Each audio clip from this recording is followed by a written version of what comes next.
Deer Island in Alaska. It's 2/3 of the way to Russia along the Aleutian chain of islands. The nearest inhabited island is about 50 miles away. The weather on Bull Deer Island is pretty brutal, especially during the winter, and there's no electricity there. In 1944, the United States Army decided they wanted to send 5 of their soldiers to monitor the weather station on Bull Deer Island. That was like the one thing the island was used for. And so one of the people that was sent on this assignment was a guy by the name of Bud Houston. Bud was born in Wisconsin and worked in a shipyard before enlisting in the Army in 1942. He was a big hunter and outdoorsman, and so the prospect of living on this kind of desolate Alaskan island really appealed to him, and he was excited about the assignment. In October of that year, Bud was flown out to Bull Deer Island, and he met with the other 4 soldiers that were going to be living on the island with him. It was going to be those 5 on the island. No one else is there. And they quickly learned their job of monitoring the weather station was a very low effort job. And so they could do all of their tasks over the course of the day pretty easily, and it freed up a lot of time for them to explore the island. And that would actually become their favorite pastime because there really wasn't much else to do there except explore the island. And so very quickly, they became very familiar with the whole island because it wasn't that big. It was about maybe 2.5 miles wide by 4.5 miles long. On March 3rd, 1945, so 5 months after they've arrived on Bull Deer Island. So by now, they know every square inch of the island. They're very comfortable here. They had to do a routine patrol around the weather station. This was something they did multiple times a week, so very routine. And all 5 of them are sitting in the weather station, and Bud says he'll do it. So Bud gets his rifle, and he heads outside to do this patrol. And the other 4 are just sitting in the weather station, and after about an hour, they realize Bud hasn't come back yet. And this patrol does not take more than 20 minutes.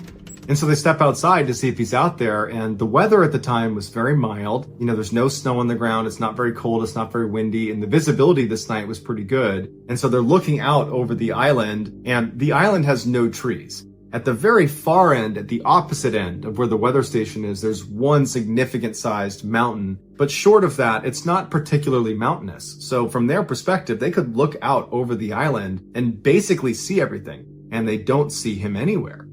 At first, they were not that worried about it because they figure, you know what? He knows what he's doing. He's been here so long. He's probably just out exploring or something. But they decided they would go look for him. They go down to the water. He's not down there. They walk all around the far side of the island. They can't find him. And so by the time they get back to the weather station, they were like, we have to tell the command that we've lost him. So they radio back to higher command and they say, we don't know where he went. He went out on patrol and we didn't hear anything. And now he's gone. And so a whole bunch of reinforcements came out to the island to look on foot with the other 4 soldiers, as well as planes and helicopters. And for 2 days, they looked all over that island for Bud, and they couldn't find him. And you got to remember that there's very few places you could possibly even go on the island that they wouldn't be able to look and see you. And so everyone started to think he must have jumped into the water or fallen into the water because there's nowhere for him to hide on the island. And so after a couple of days, they were so sure that it was just not possible for him to be on the island that they called the search off and they said he must have fallen into the water. Fast forward 40 years to 1988, and the U.S. Fish and Wildlife Service was studying birds on Bull Deer Island, and they made this amazing discovery. This crew had set up their camp at 1,600 feet of elevation on the one large mountain on the far side of the island, basically on the opposite end of the island from the weather station. And one of the crew members happened to just walk around one of the boulders, and they looked down and there was this little tiny crevice between the boulder and the ground, and he thought he saw something inside of it. And he got down and he looked and he realized there was a skeleton that had been kind of crammed into this tiny little tight space.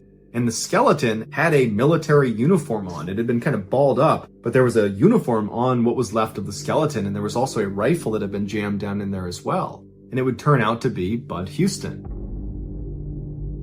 So why did Bud say he was going to go outside and do that patrol, which really just meant walking around the immediate vicinity of the weather station? You're certainly not traveling very far.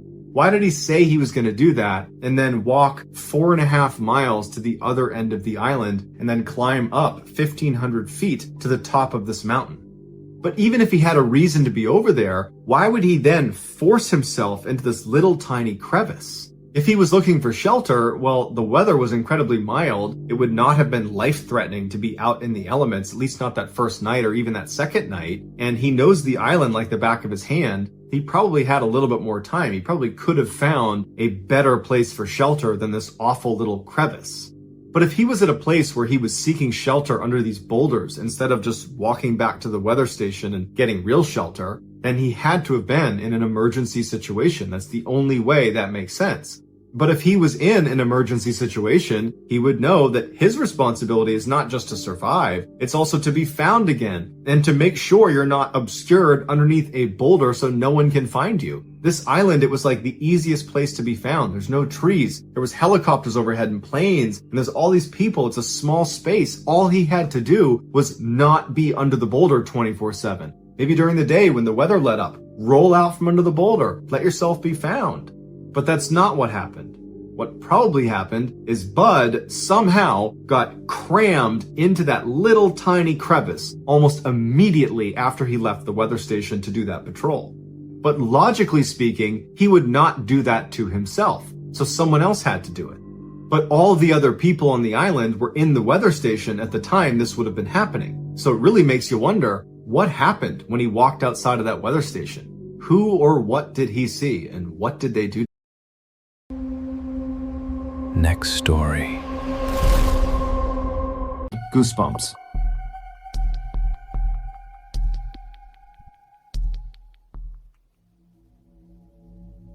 In 2006, a 20-year-old woman named Sarah started having some very strange dreams about a woman named Aurora.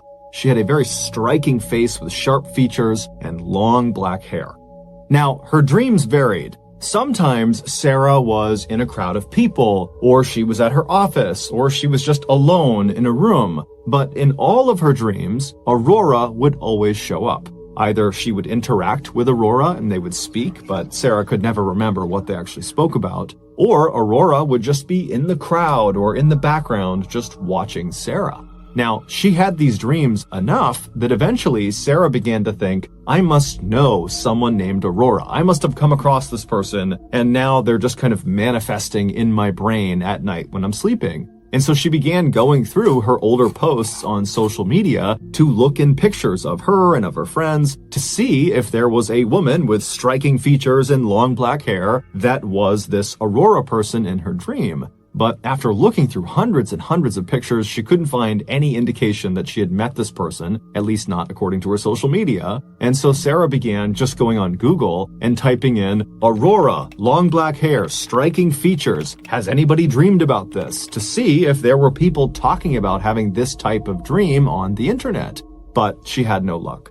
Eventually, after about 3 or 4 months of having these strange dreams that Aurora was in, Aurora stopped showing up in Sarah's dreams. It was like it suddenly was all over. And so very quickly, Sarah just kind of forgot about it. A few years later, on Halloween night 2009, Sarah and a friend pulled off the highway into a gas station. They had been out with some friends celebrating Halloween, and now they were making their way back home. Sarah pulled into an empty spot right in front of the convenience store, and after they were parked, Sarah and her friend got out, they went inside, they got some snacks and drinks, and then they came back outside and climbed back into Sarah's car. A few moments later, Sarah had turned her car on, she had backed out, and she had driven past all of the gas station pumps, and she was making her way towards the single-lane strip of road that merged out onto the highway. It was how anybody who got into this gas station got back out onto the highway. And so as she's getting closer to the entrance of this short merge road, her phone suddenly rings. What happens next occurred over a span of just a few seconds, so it might seem like this is over several minutes, but this all happened pretty much simultaneously. So she's pulling up to the entrance of this merge road, her cell phone rings, and because there was no one behind her, it was not a busy night, Sarah decides to just stop her car, put it in park so she can safely take this phone call. And so she stops her car pretty much right in front of the entrance to this merge road, and she picks up her phone, she looks at the number, and she doesn't recognize it, but she picks it up anyways, and she says, hello. There was silence on her phone, and as Sarah is saying, hello, is anybody there? Another car from the gas station pulls up right behind Sarah's car, and they start honking their horn immediately. They're in a huge rush. And so Sarah, who's totally embarrassed that she's blocking traffic, she hangs up the phone, she puts it down, she puts her car back in drive, and she hits the gas. But this driver behind her is apparently in such a rush, they're so impatient, that they actually swerved around her, driving on the dirt off to the side of the road just to get around her, and then they sped off down the merge road back onto the highway. And literally, seconds later, another car that was already on the highway, a silver Honda Civic, lost control and smashed into this car that had just passed Sarah's car. So there's this huge car accident literally right in front of Sarah and her friend, who have now stopped the car. They're right at the end of the merge road looking at this horrible accident that they narrowly escaped. Sarah put her car back in park, she picked up her phone, and she called the police. When the police showed up a few moments later, they took down Sarah and her friend's version of events, and then a little while later, after the ambulances had left and after the two cars had been pulled off of the highway, one of the police officers pulled Sarah aside and told her that the driver of the Honda Civic and the driver of the car that had swerved around her had both been killed in the accident. Shocked, the only thing Sarah could think to do was to call back that number she didn't recognize that had effectively stopped her from getting onto the highway and maybe even stopped her from being hit by that Honda Civic. And so she wanted to talk to this person and thank them for saving her life. But when she called the number back, the person did not pick up. However, it went to her voicemail, and it said, "Hi, you've reached Aurora. Leave your name and number after the beep." Sarah could not believe it. She said she had never felt goosebumps like that in her entire life. The next day, Sarah tried calling the number again, and this time the woman, Aurora, answered the phone. The two got to talking, and Sarah explained her crazy dreams and now this crazy car crash thing and how it's all connected. And Aurora would tell Sarah, like, "That's amazing. This is a crazy story you're telling me, except I didn't call you last night. I have no idea how you got my phone number." And so at the end of this phone call, the two women really had not reached any sort of explanation for how this came to be, how they came to be talking, but they ultimately just said, "Okay, hey, thanks and best of luck to you," and then they hung up. After the call was over, Sarah found herself just kind of sitting there, not really sure how to react to what had just happened. It was such a totally bizarre thing that she had just been through over the past 24 hours. And then if you include the dream, this has been a multi-year long thing. And so on a whim, Sarah just opens up her Facebook account and she plugs in Aurora's full name, because Aurora had given her her full name on this phone call they had just had. And when she looked at her phone, when the results came in, Sarah nearly fainted. Right at the top of the results page was this woman, Aurora's Facebook account, and her profile picture showed her face. And when Sarah looked at her face, it was the exact same face she had seen so many times in her dreams. It was the same Aurora with the striking features and long black hair. The woman in her dreams was the woman who called her. Next story. Clouds.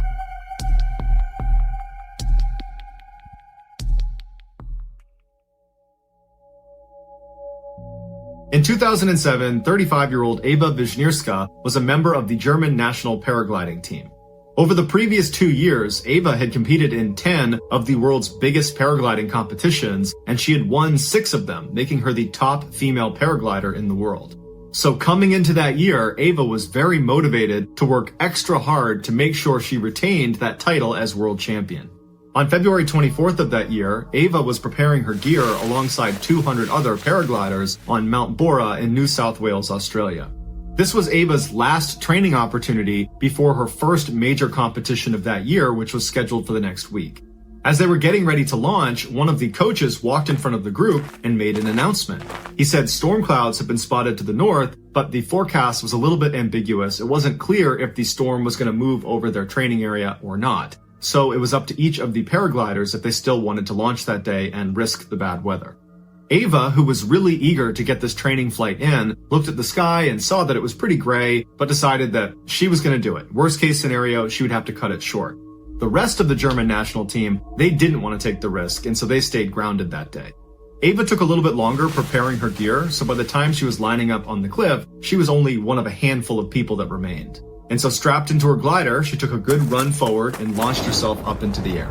On the ground, the rest of the German national team followed in a van to track her progress and checked in with her from time to time with their radio. The first part of Ava's journey was incredibly calm. She followed the ridgeline from Mount Bora for 12 miles until it ended. At that point, she entered into the skies over the vast savanna.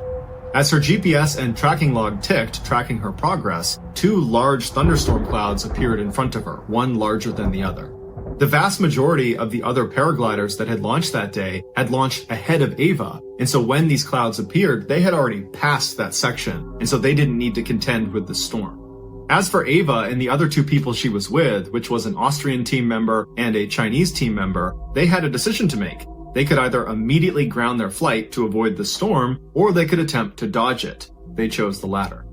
They knew it was too dangerous to try to fly underneath these clouds because of something called updraft. At the beginning of storms, warm air is sucked up from the ground up into these clouds, and a paraglider, if they get caught in that, can get sucked up with the air into the storm. And so Ava and the other 2 paragliders began aggressively flying around the outside of these clouds when all of a sudden the storm completely changed. The big cloud overtook the small cloud, creating this 12-mile wide cumulonimbus cloud that now all 3 paragliders were stuck inside of. Any updraft is dangerous to a paraglider, but the updraft of a cumulonimbus cloud is famously dangerous because it's extremely powerful and it lasts for over an hour. The Austrian man was able to pull down on one toggle, point his feet, and begin spiraling all the way out of the grasp of this updraft. And he said he turned to look at the other 2, and he didn't see the Chinese man, but he did see Ava, and she was desperately trying to do what he was doing and spiral down, but she was clearly caught in the updraft, and he watched her get pulled up into the black cloud out of view. By the time the Austrian man hit the ground, he would say it had become the worst thunderstorm he had ever seen, with huge hail balls hitting the ground all around him. He took one more look up, and he didn't see the Chinese man, he didn't see Ava anywhere, and he took off running for a barn to seek shelter. And when he was there, he pulled out his radio and he alerted the other teams of this emergency. Inside the cloud, Ava was hurtling up like a rocket. The storm was lifting her at a rate of 60 feet per second. There was nothing she could do to get out of this wind tunnel. Ava knew she was getting pulled towards the storm's eye in its vicious center because of the immense claps of thunder that just kept getting louder and louder, and it also kept getting darker and darker all around her. In fact, it was pitch black, except for the occasional flash of lightning that came very close to electrocuting her. As she desperately tried to keep her glider stable, she was able to place a radio call down to her team on the ground, but all she could say was, "I can't see anything," before it cut out. And at some point, Ava reached the eye of the storm where it's pitch black and the temperatures are freezing and hail balls the size of oranges are pelting her left and right. And the updraft kept pulling her higher and higher and higher until she passed out from a lack of oxygen. And at some point, this updraft actually shot her up and out of the cloud. And while this meant she was out of the storm, she was now in air that was 50 degrees below zero, which meant everything, her face, her gloves, her clothes, the wings of her glider, everything completely froze. And to make matters worse, at the altitude she was at, there was almost no oxygen and she did not have a breathing apparatus. So by all accounts, Ava should be dead. But somehow, she didn't die. She just kept floating around above this storm cloud for 45 minutes. And then something happened.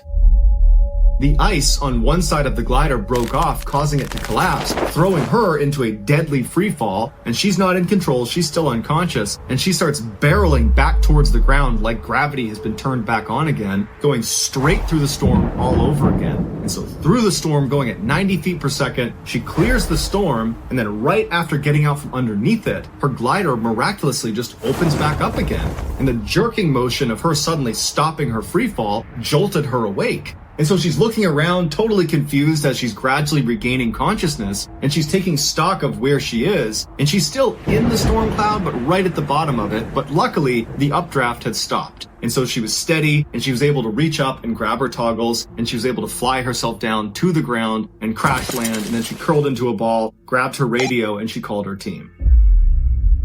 When they heard her voice, they could not believe she was alive, because the other paraglider that got sucked up by the updraft, the guy from the Chinese national team, he unfortunately was struck by lightning and was killed. And so they were anticipating finding out that Ava had been struck by lightning as well.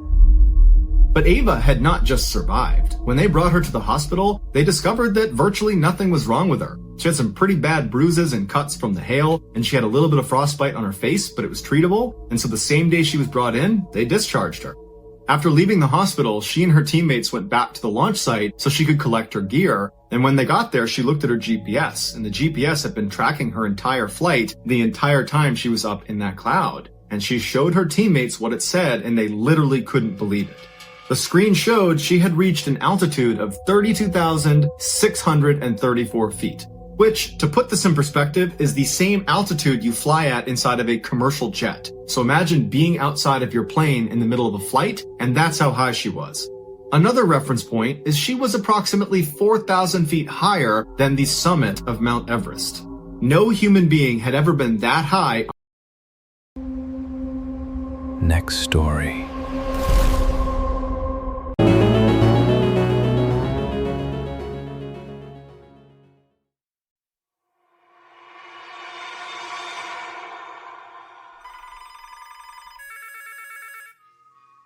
Around 7:20 p.m. on the evening of December 11th, 2002, a police department in a rural English county called Surrey started receiving all these frantic emergency calls.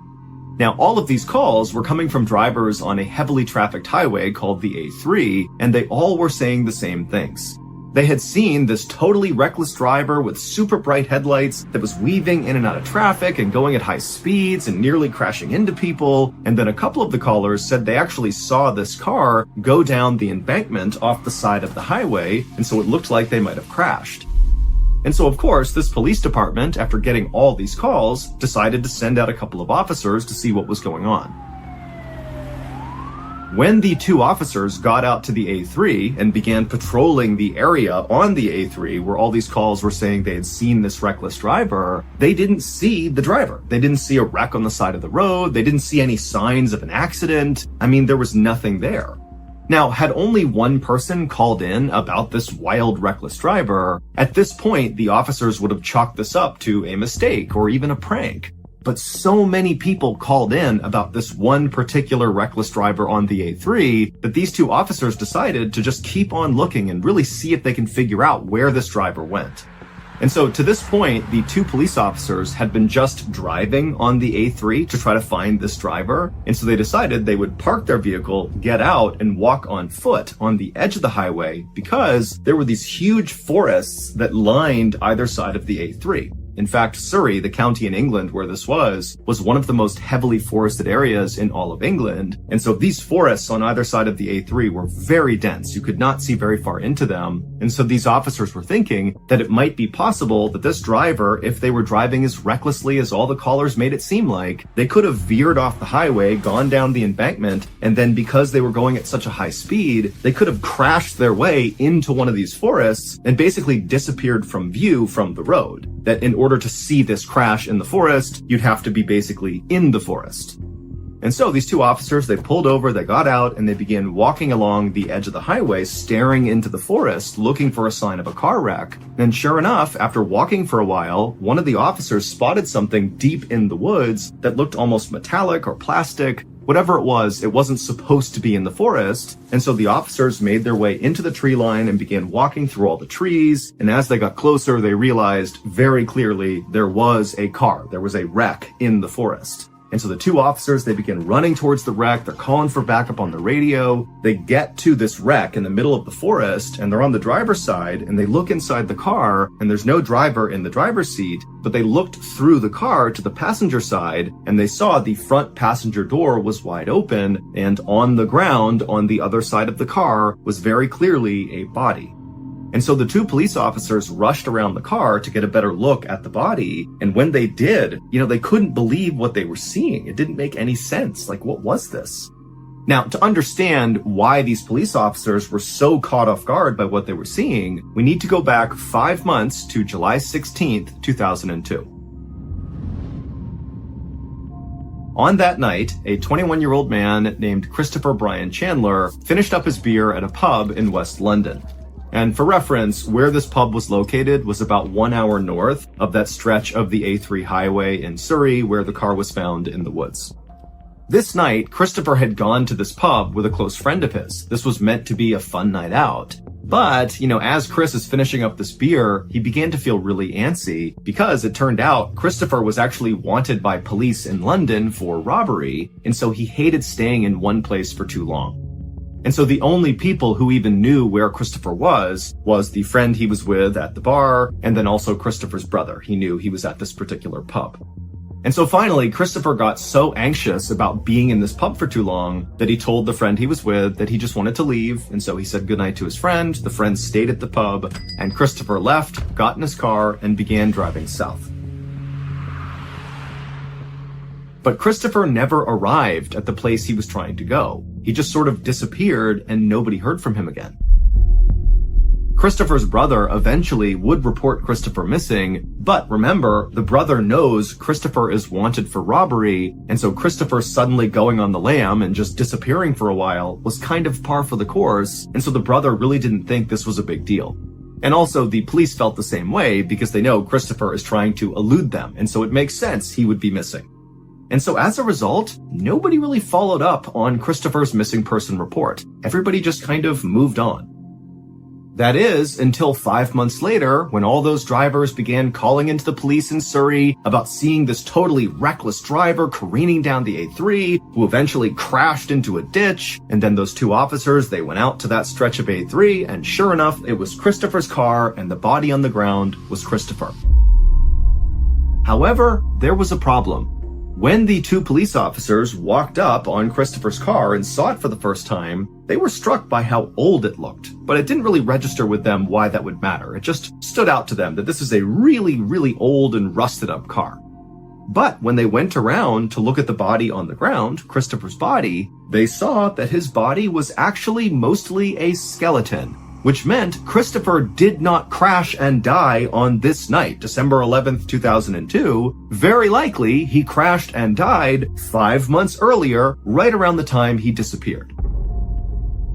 Now, the Surrey police, they say that this was all just one big coincidence, that the reckless driver that all these drivers were reporting that night on the A3 must have not crashed and actually just kind of got away, and then just by coincidence, when the police were searching that area of the A3 for the reckless driver, they happened upon Chris and his car. But remember, several of the drivers who called in that night about seeing this reckless driver on the A3, they specifically said they saw the car veer off the embankment and crash down below near the tree line. Like, this is a serious crash. Someone needs to get out here with an ambulance because probably someone's hurt.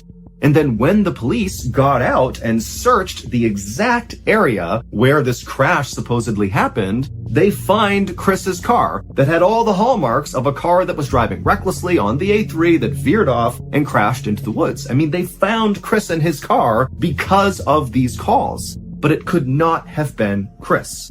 But what other car could it have been? As of today, we do not have.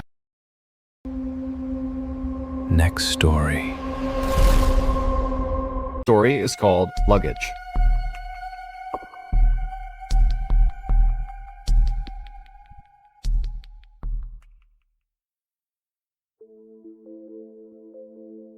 From the time Gareth Williams was a young boy, his parents knew he was extremely gifted. When he was just 17 years old, he achieved a first-class honors mathematics degree from a university in his hometown of Wales. A couple of years after that, he had his PhD from the University of Manchester in England. And after that, he was accepted into a postgraduate course at one of the most prestigious universities in the world, Cambridge. But he wouldn't finish that degree because his incredible academic achievements had got the attention of Britain's intelligence agencies, and they began recruiting him. In 2001, when Gareth was 23, Britain's communication headquarters, commonly known as GCHQ, which is one of Britain's main intelligence agencies, offered him a job as a codebreaker. He eagerly accepted the job, dropped out of Cambridge, and then moved into a modest apartment in Cheltenham, which is the resort town about 88 miles away from London where GCHQ is located. And there he would live and work for the next 10 years. Despite being an intensely private and shy person, Gareth was a highly valued team player whose genius in mathematics and technology helped his group win a number of Britain's highest awards for international code breaking. In 2009, one of Britain's other main intelligence agencies, the famous Secret Intelligence Service, or MI6 for short, they were so impressed with Gareth that they offered him a job to come over and work for them. This was a very rare chance for Gareth to go operational and become a spy in the kind of Hollywood sense of the word. He would effectively become a real-life James Bond, and so he jumped at the chance. But shortly after taking the job and moving to London, he regretted his decision. He hated the intense competitiveness within MI6, the flashy cars and flashy lifestyles, and the pressure to go out and party with your coworkers every weekend. Gareth just wanted to do his job and then be left alone. At GCHQ, nobody cared he felt that way. But at MI6, this behavior made him an outsider. Before he left MI6, he took his annual 2-week vacation. But when the vacation was over, he didn't come back to work at his office in London. And for some reason, MI6 never checked in on him to see where he was. It wasn't until his sister called police after not hearing from him that anybody looked into his disappearance. On August 23rd, a uniformed officer went to Gareth's apartment in London to do a welfare check. After knocking on the door and not getting an answer from Gareth, the officer got the key to the apartment from the landlord and went inside. He yelled out for Gareth. There was no sign of him on the first floor. He went upstairs to see if maybe Gareth was up there. He's yelling for him the whole way as he's going up. He gets to the second floor. There's nobody up there, but there's a closed door. And what he finds on the other side of that closed door would make international headlines for weeks. When he opened the door, he walked into a bathroom, and there was nothing unusual about the bathroom, except in the bathtub there was this big red duffel bag. And inside of that duffel bag was the badly decomposed body of Gareth Williams. The zipper of the bag was padlocked shut on the outside, and the key to this padlock was underneath Gareth's body inside of the bag. There were no fingerprints on the rim or inside the bathtub. There were also no fingerprints on the bag itself, or on the two zippers, or on the padlock, or on the keys. Gareth's iPhone had been found nearby sitting on a table, and it had been factory reset. And later, investigators would determine it had been reset on August 15th, which was the last day Gareth was seen on CCTV footage, and it was also the day that they believe he died.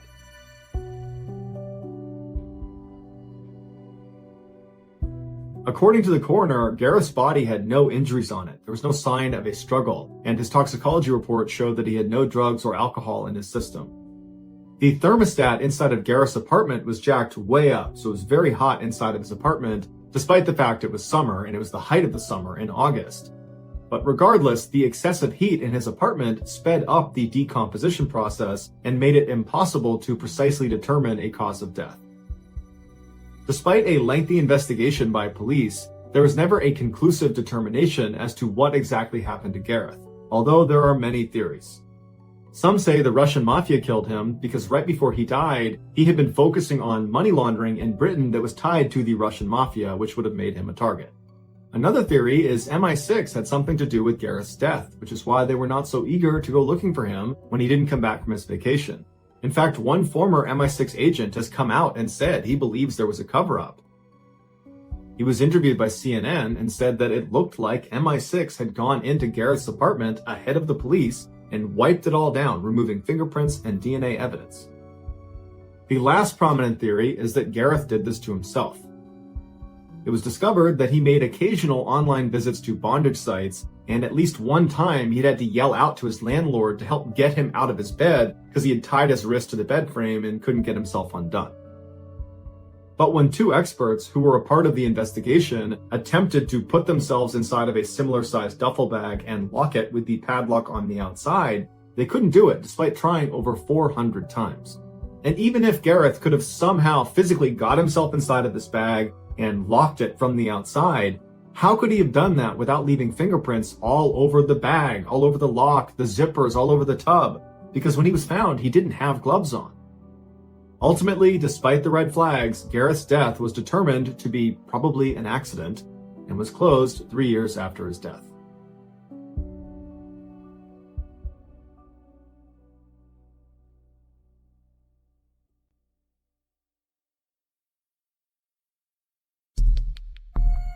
The next and final story of today's episode. Next story. Belies Stefan.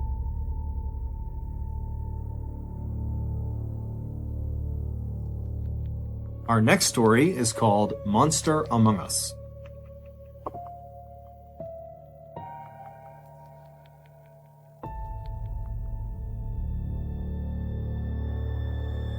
One night in the early 1950s, a little boy named Issei Sagawa was having this dream where he and his brother were being boiled alive to be eaten. Sagawa says when he woke up, he immediately began fantasizing about what it would be like to be on the other side of that, to be on the outside with a human inside of the pot that you're boiling, that you're going to eat. And he became totally obsessed with the idea of eating another person. By the time he was in first grade, he would find himself staring at his different classmates' legs, and his mouth would be watering because he wanted to take a bite out of their leg. For 3 decades, he was able to suppress that urge, but in 1981, those cannibalistic urges would get the better of him.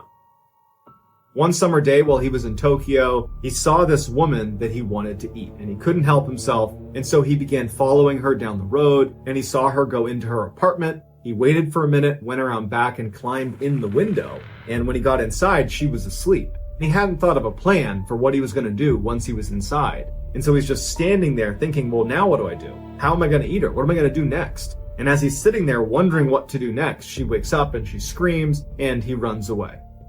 After this breaking and entering incident, Sagawa would actually seek help. So he goes to a psychiatrist and he says, this is what I did. I snuck into her house because I wanted to eat her. And the psychiatrist would end up telling Sagawa's family that I have to label him a high risk to society because he's not just thinking about doing these things, he's already acting out these fantasies.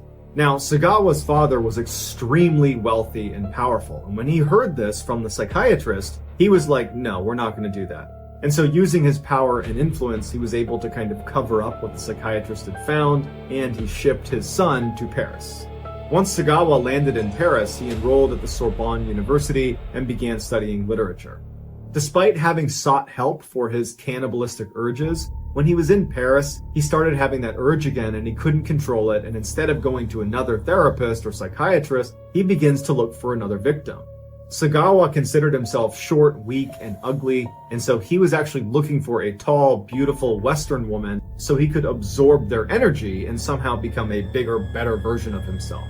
And so he began looking around Paris for tall, beautiful women that he could potentially eat, but no one seemed like a good fit until he met Renee Hartvelt. Renee was a tall, beautiful, 25-year-old Dutch student who was going to school with Sagawa at Sorbonne.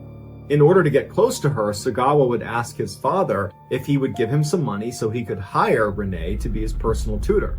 His father gives him the money, Sagawa hires Renee, and they strike up this working relationship together. And over time, Sagawa would build trust with Renee, they would become friends, and at some point he asked Renee if she'll actually come over to his apartment, something they had not done yet. And she's sitting in his apartment with her back turned to him. He leaves the room and comes back with a rifle, and he tries to fire it, but it jams. And she hasn't heard him do this, and so he's standing there and his weapon's now jammed. He hasn't fired it, and he just puts the weapon away and comes back out and acts like nothing's happened. And he's sitting there wondering, is this a sign that I'm not supposed to do this? But at the end of the night, when she finally left, he decides, you know what, I gotta go through with this. I have to eat her. And so the next night he gets her to come over again. He gets the rifle out when she's sitting with her back to him once again, except this time the rifle fires. Only for an instant, he felt really bad and thought maybe I should call an ambulance. But then he stopped himself and he said, you've waited so long for this. You gotta just go through with it. He immediately tried to take a bite out of her, but it was too difficult and unpalatable. So he calmly leaves his apartment, he goes to the store, he gets a blade, he comes back, and he's able to begin removing pieces of Renee so he can eat them. Over the next 2 days, Sagawa would eat most of Renee, and he would take pictures of himself throughout the entire experience. When he finally felt full, he left a couple pieces still in his freezer, but put the rest of her in a suitcase and went to dump her in a lake. But as he was wheeling these heavy suitcases around town, people saw them, and it just drew a lot of suspicion. And at some point, someone must have called the police. They show up, they ask him what's inside the suitcase, they open it up, and there's Renee. When questioned about it, he just said, I killed her to eat her flesh. Sagawa awaited trial for 2 years in a French prison, and when he finally went in front of a French judge, when the judge read the details of this crime, it seemed so crazy and outrageous that the judge decided there's no way Sagawa can be sane, and so he was deemed insane and unfit to stand trial. He was ordered to go to a mental institution where he would be held indefinitely. Shortly after that, the French deported Sagawa back to Japan, where they expected him to remain in a mental institution for the rest of his life. But that didn't happen because the French dropped his case and his documents were sealed. And when he arrived in Japan, the Japanese could not get access to his court documents, and so they did not have a case against Sagawa, and so they had to let him walk free. And so in 1986, Sagawa checked himself out of the Japanese mental institution that he had been sent to, and he's been free ever since. He's written books and he's been featured on TV shows. He's even been called in to be a food critic. But what's even more horrifying is that Sagawa openly says that before he dies, he's going. Next story. Our next story is called Parents Know Best.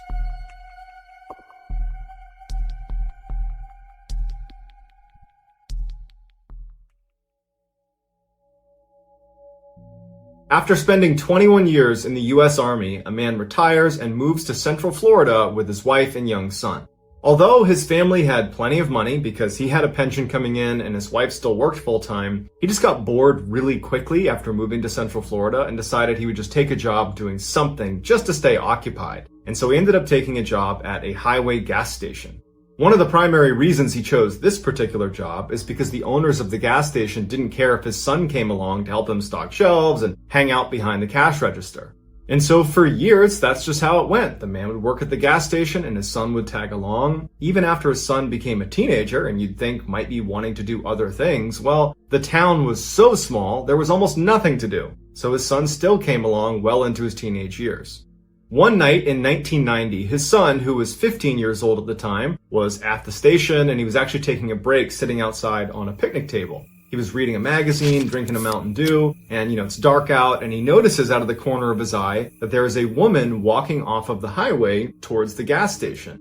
It was a very quiet night at the time, so there's no cars getting gas, there's nobody there, and there's not really anybody even driving on the highway, and so that's why she really stood out to him. And he turns and he notices her and he thinks to himself, no one ever walks to our gas station. We're on a highway. Everybody drives here. So she must have broken down and she must be coming here to try to use our phone to call a tow truck or something like that. So the woman is walking across the lot, coming closer and closer to the gas station, and the boy at this point has turned his attention back to his magazine, but he would say later that he kept looking up and keeping an eye on her because there was something off about her. The woman ultimately walks right behind him and goes in the door into the gas station. Doesn't acknowledge the boy, doesn't say hi to him, just walks straight inside, and she starts walking up and down the aisles of the gas station.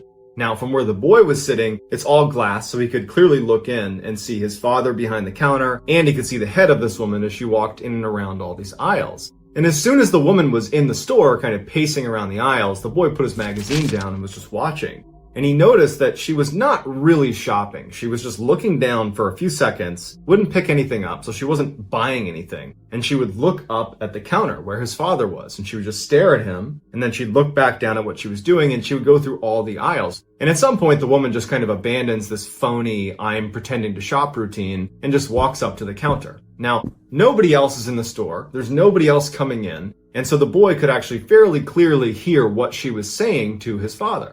And she told his father that she had broken down and she needed a ride and could he drive her to Ocala, which was the next big town north of this gas station. And the boy would say that his father acted very strangely because his father is normally incredibly pleasant with all the customers. He's very chatty even. Like he talks to everybody who comes in the store. But as soon as this woman had gone in, his dad had seemed kind of dismissive and almost rude to this woman. And when she was talking to him, asking for a ride, he just said, no, I won't give you a ride. The woman is annoyed by how quickly she's been shot down, but instead of just taking no for an answer, she turns and looks at the boy who's sitting out on the bench, who's looking right at her, and she points at the boy, and she says, what about him? Is he your son? Can he give me a ride? The boy notices that his father, who's not within her eyesight, is looking at his son going, no. Like, whatever she wants from you, you're gonna say no to it. And the boy's a little bit confused by this because he's still trying to understand why his dad was so against helping this woman because she clearly needs our help or someone's help. But he just took his dad at face value. And when the woman's pointing at him, he knew, the boy, that if she came over and asked him, he would say no. But it wouldn't come to that because the boy's father would say to the woman, no, my son's not going to give you a ride. You need to leave here immediately. Do not come back. Leave. We're not going to help you.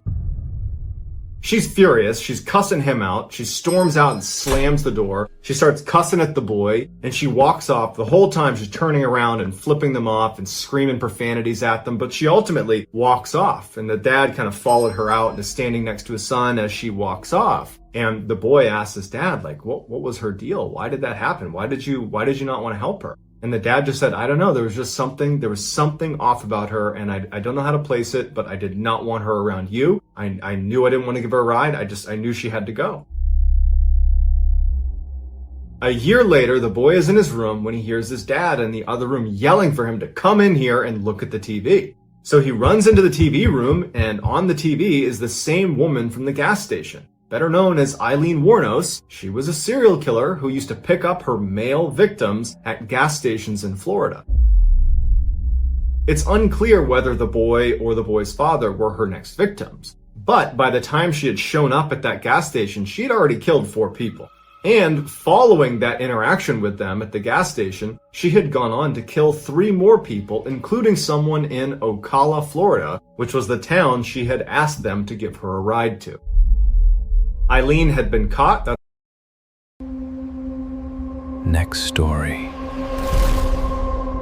The story is called Random.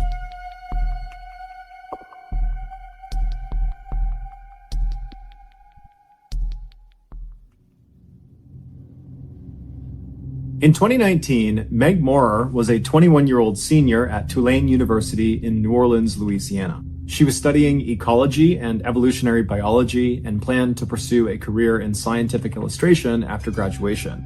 This was a field that combined her skill as a scientist, her incredible artistic ability, and her general love of nature.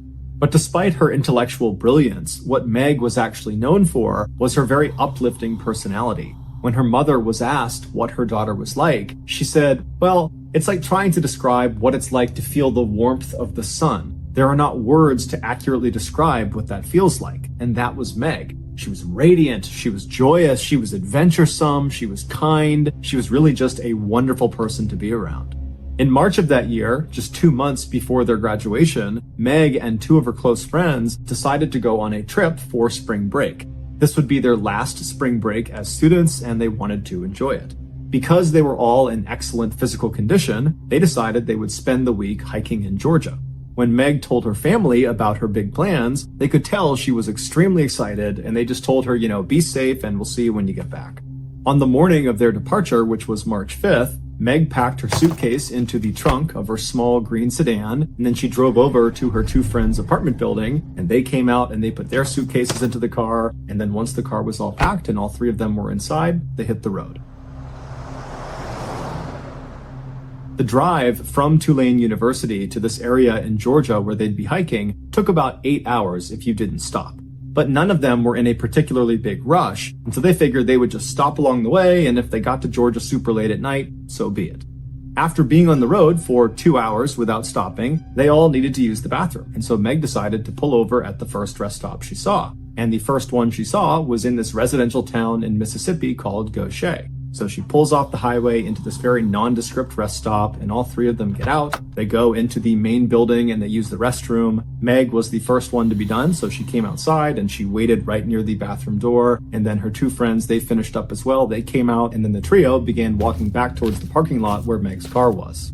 At the same time, a man driving an 18-wheeler tractor-trailer truck was bombing down the highway right outside of this rest stop, and right before he was going to pass the area where this rest stop was, he heard something fall off the back of his truck. He instinctively checked both of his mirrors to see if maybe he could see what had fallen off, but he didn't see anything in the road, and so he just pulled over onto the shoulder and got out to see what was going on.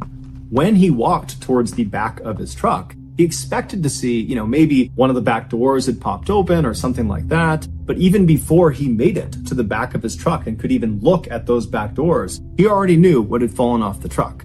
2 of his back tires were just gone. This truck had what's called dual rear wheels, which meant on the axle, there was not just 1 wheel on each side. Instead, there were 2 wheels on each side. So 4 wheels across 1 axle. And so each of these 2 wheels were bolted together and would turn at the same time and kind of functioned like 1 big fat tire. This gave the truck more stability and safety when it was towing. The driver, in a panic, looked back down the road in the direction he had just come, hoping to just see the tires somewhere, but they weren't anywhere to be found. And so, not really knowing what to do, he just instinctively called his boss and told him what was going on, and his boss just said, "Hold tight, I will send help out to you." And so this driver is left to just stand on the side of the road and wait for help to arrive. And so as he's doing that, he's just staring back down the road in the direction he had just come, as if these tires are just going to magically appear. And as he's looking in this direction, he starts to notice on the other side of the highway, there are police cars and ambulances streaming into a rest stop that he had just passed. And it was the rest stop where Meg and her two friends had been. It would turn out when these two tires became dislodged from this truck, they went careening across the highway to the other side, across oncoming traffic, all the way up into this rest stop, and they crashed directly into Meg right as she was climbing back into her car. These two tires combined weighed almost 1,000 pounds, and so the impact killed Meg. She was pronounced dead on the scene. After an investigation, it was not conclusively determined what actually caused these tires to fall off. The likely cause was they were missing a small part known as a locking washer that costs $3 and is very easy to acquire. But regardless, at this point, the incident is considered a freak accident. Next story. Of 2002, Mark and his wife Kathy were on their way to a baby shower in Baltimore, Maryland that was being held for them by Kathy's family. It would be a 7-hour drive from their home in Ohio, so Mark and Kathy tried to get out the door as early as possible, but one thing led to another and they got a pretty late start. By midnight, they were only about an hour away from their final destination, but they both desperately needed a bathroom break. And so they pulled into a rest stop in Frederick County, Maryland, which is about an hour outside of Washington, D.C. The rest area parking lot was completely vacant except for one car, which was a dark blue late model 4-door sedan that was parked head-in right in front of the bathroom. Mark and Kathy pulled into a spot that was a few over from the sedan. They got out, they walked up to the restroom. Mark was done first, so he waited outside of the women's restroom for his wife.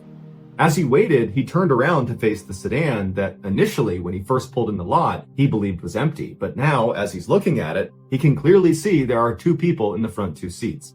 A middle-aged man who's sitting behind the steering wheel looking directly at Mark, and then next to this guy is a sleeping teenager. And immediately, Mark felt really creeped out by these two guys. I mean, they are in this random rest stop in the middle of the night. They're the only ones there, and this guy is just staring menacingly at Mark. And so Mark's doing his best not to be intimidated and to stand his ground and not act fazed by what's happening right in front of him. But in the back of his mind, he is just praying his wife comes out of that bathroom as soon as possible so they can get the heck out of here and away from these two creepy guys. Finally, his wife did come out. He grabbed her by the hand and without any explanation, rushed them back to their car, hopped in, locked the doors, turned it on, and began backing out. And as he did, he looked over at the sedan and he saw the guy behind the steering wheel, the middle-aged guy, was looking over at Mark with that same menacing look on his face. Mark also noticed there was something odd about the sedan's trunk. There was a fist-size hole right above the license plate where you would normally put the key inside of. So the whole scene was just totally bizarre, and after Mark and Kathy sped out and were back on the highway, Mark explained to Kathy that there were actually two people inside of that sedan and they really creeped him out, and that's why he had grabbed her and rushed them back into the car. And so she agreed that was pretty creepy, but by the time the couple got to the baby shower in Baltimore, they had completely forgotten about their experience at the rest stop. The baby shower went well, and before long, Mark and Kathy were back home in Ohio. About a week later, the couple was watching TV in their home when a breaking news bulletin came across. And it showed a reporter who was standing at the exact same rest stop that they had stopped in on the way to Baltimore in Frederick County, Maryland. And behind them was the same late model sedan that they had seen parked at that rest stop when they had pulled in. The headline of this special news bulletin was DC Snipers Caught. It would turn out that middle-aged man sitting in the driver's seat of the sedan staring at Mark was none other than John Allen Muhammad, and the guy next to him, the teenager who was sleeping, was Lee Boyd Malvo. These were the two men that were responsible for the highly coordinated 3-week-long attack that left 10 people dead in the Washington, D.C. area. The fist-sized hole that Mark saw on the back of their trunk was what they used to shoot through because it allowed them to stay concealed in the trunk while they were shooting. Mohammed and Malvo had been using that particular rest stop in Frederick County as a place to hide out in between their killings. When Mark and Kathy pulled in next to them, they were only halfway through their killing spree. Mark believes the only reason he and his wife were not targeted is because the killers most likely were trying to keep this rest stop off the radar because it was their hiding spot, and so they wouldn't have risked an attack there. Although, ironically, they would ultimately be caught in that rest stop. Mohammed was executed by lethal injection in 2009, and Malvo is serving a life sentence.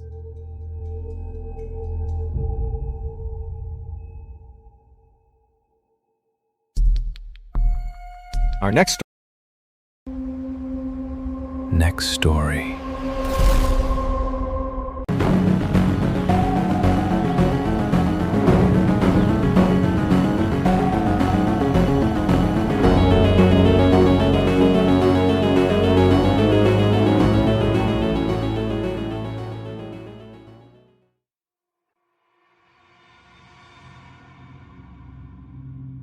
In the 1970s, a young woman and young man were on their very first date together, and it wasn't going very well. It wasn't going badly, it was just really, really awkward. They just were not meshing at all.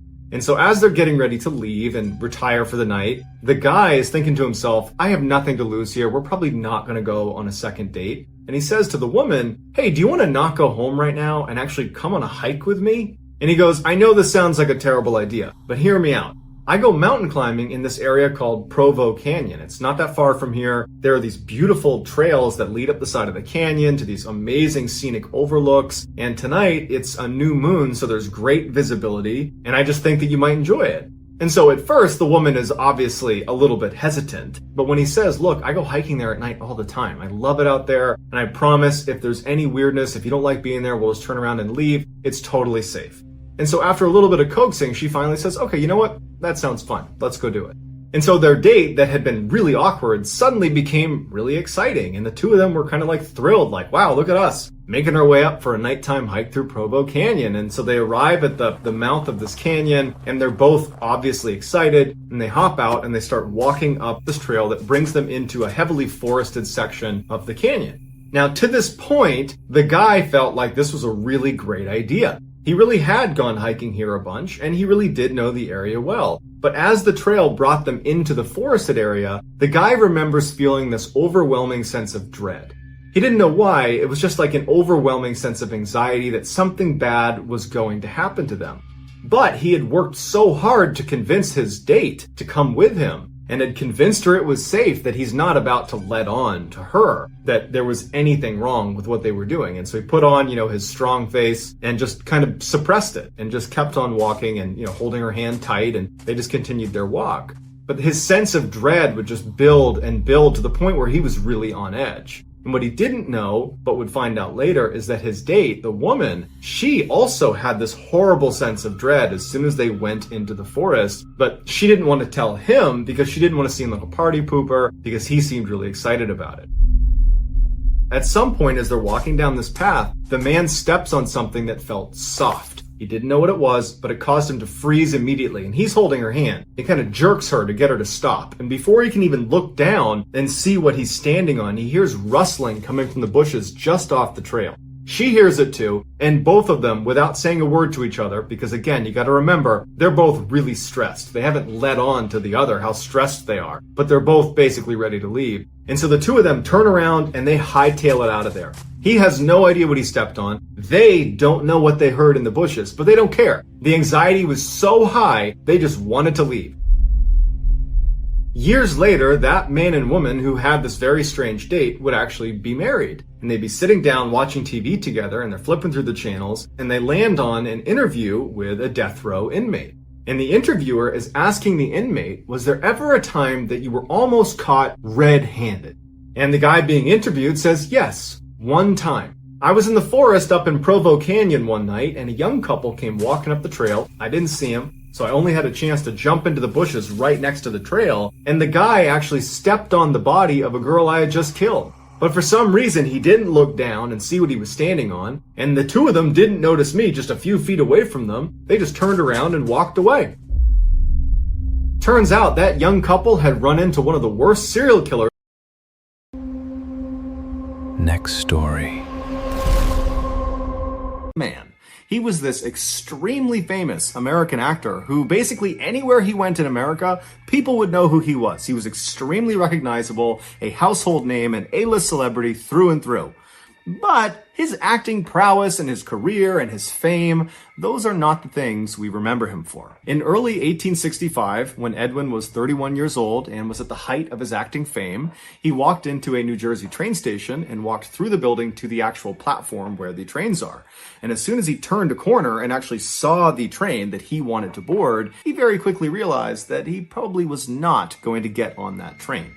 There was already this huge throng of people out on the platform pressed up against the side of this train, and they're all waving their arms around and yelling. And in the middle of this big group of people with his back pressed up against the train was the train's conductor, whose job was to sell tickets in addition to driving the train. But from Edwin's perspective, it seemed fairly obvious based on the conductor's body language and what some of the people in the crowd were yelling that there just weren't enough tickets. That's why this big unruly group had formed, because all these people were rushing forward trying to buy one of the last few tickets. Now, Edwin could have very easily just walked up and announced himself and shown his very famous face, and almost certainly he would have gotten a ticket.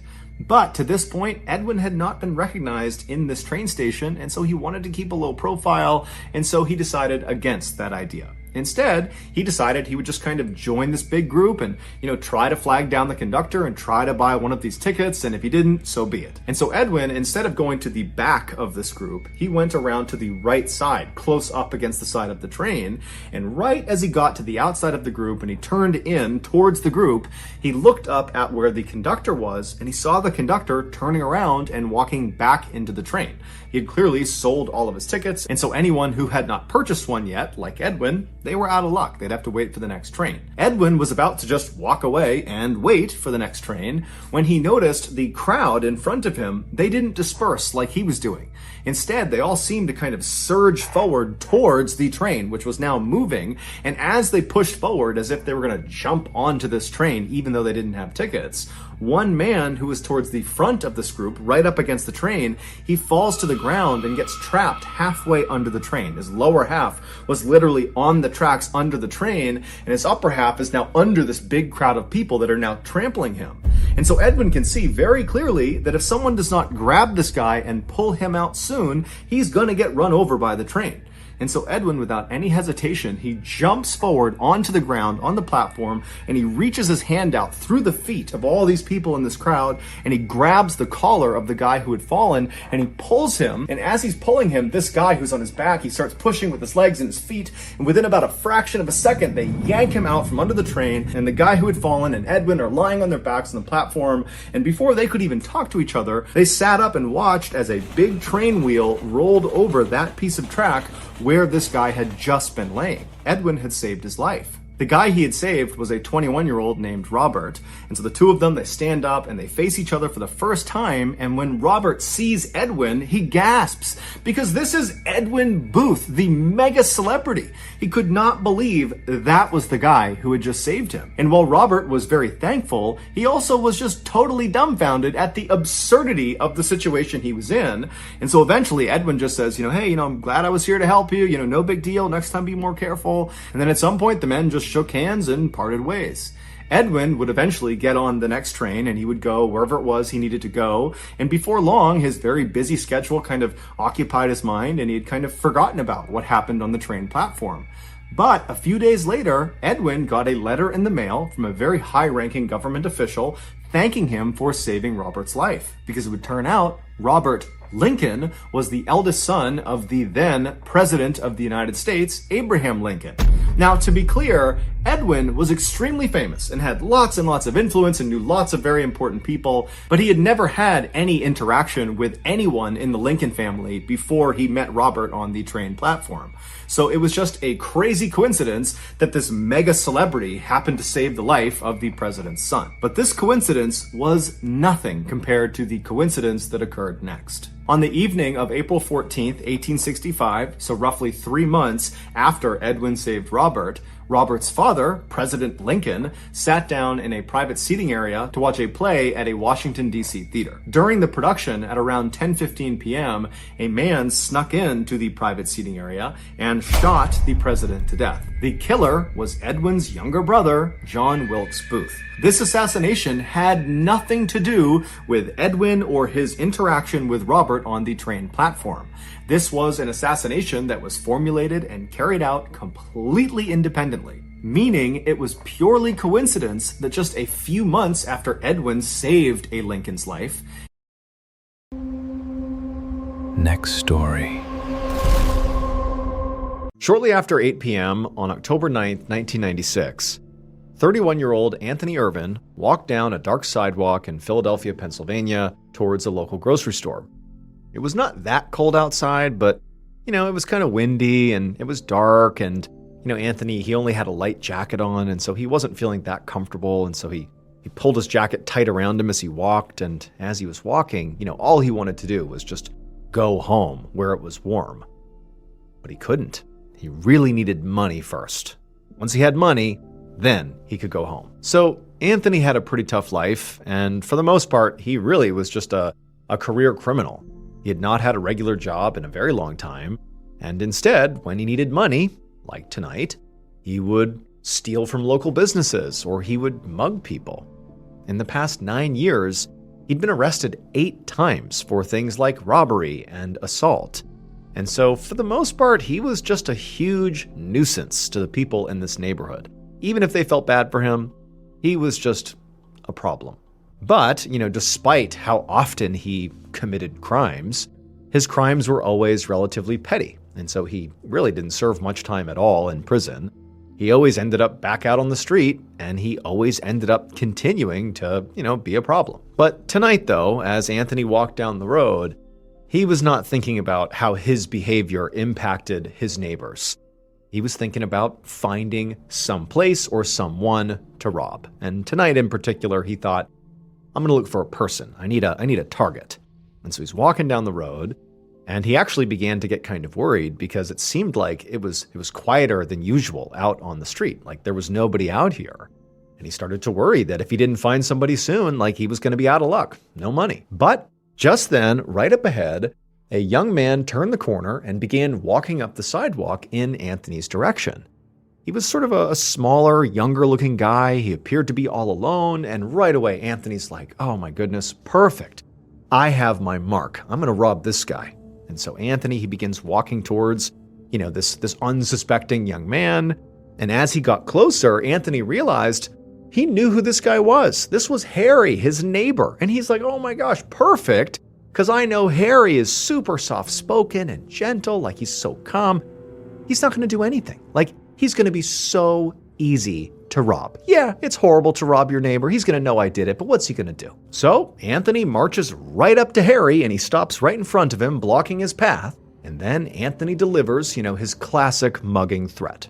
A few minutes later, a detective with the Philadelphia Police Department named Perry Kelly drove his cruiser fast down a city street.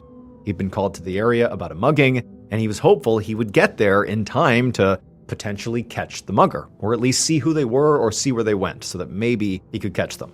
And so Kelly, he turns the corner and he pulls up in front of the address where he's been told to go. As he's pulling up, he sees there are 2 men out on the sidewalk. One is lying motionless on the ground, and the other is sitting on top of him, and Kelly's thinking, perfect, I have caught the mugger. Like, he's the one on top of the other. I've caught him in the act. Great. I'm going to jump out of the car and arrest this guy. But no.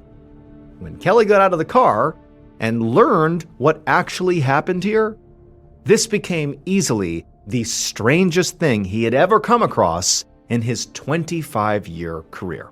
So when Anthony mugged people, what he would do is he would put his hand into his coat pocket and he would press his fingers forward like he had a gun in his pocket.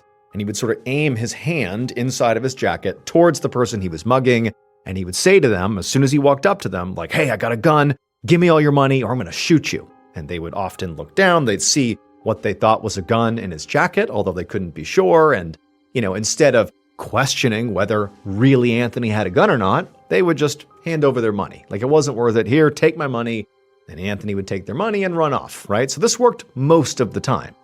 And he's thinking, Harry, here's my easy mark, this young, meek kid.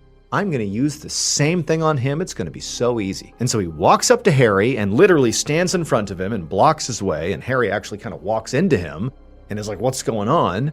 And Anthony, he delivers the line. He's got his hand in the pocket, pretending he's got his gun. And he's like, hand over all your money or I'm going to shoot. But Harry, whether or not he believed that Anthony had a gun or not, he actually had virtually no way of confirming it one way or another because Harry was actually blind.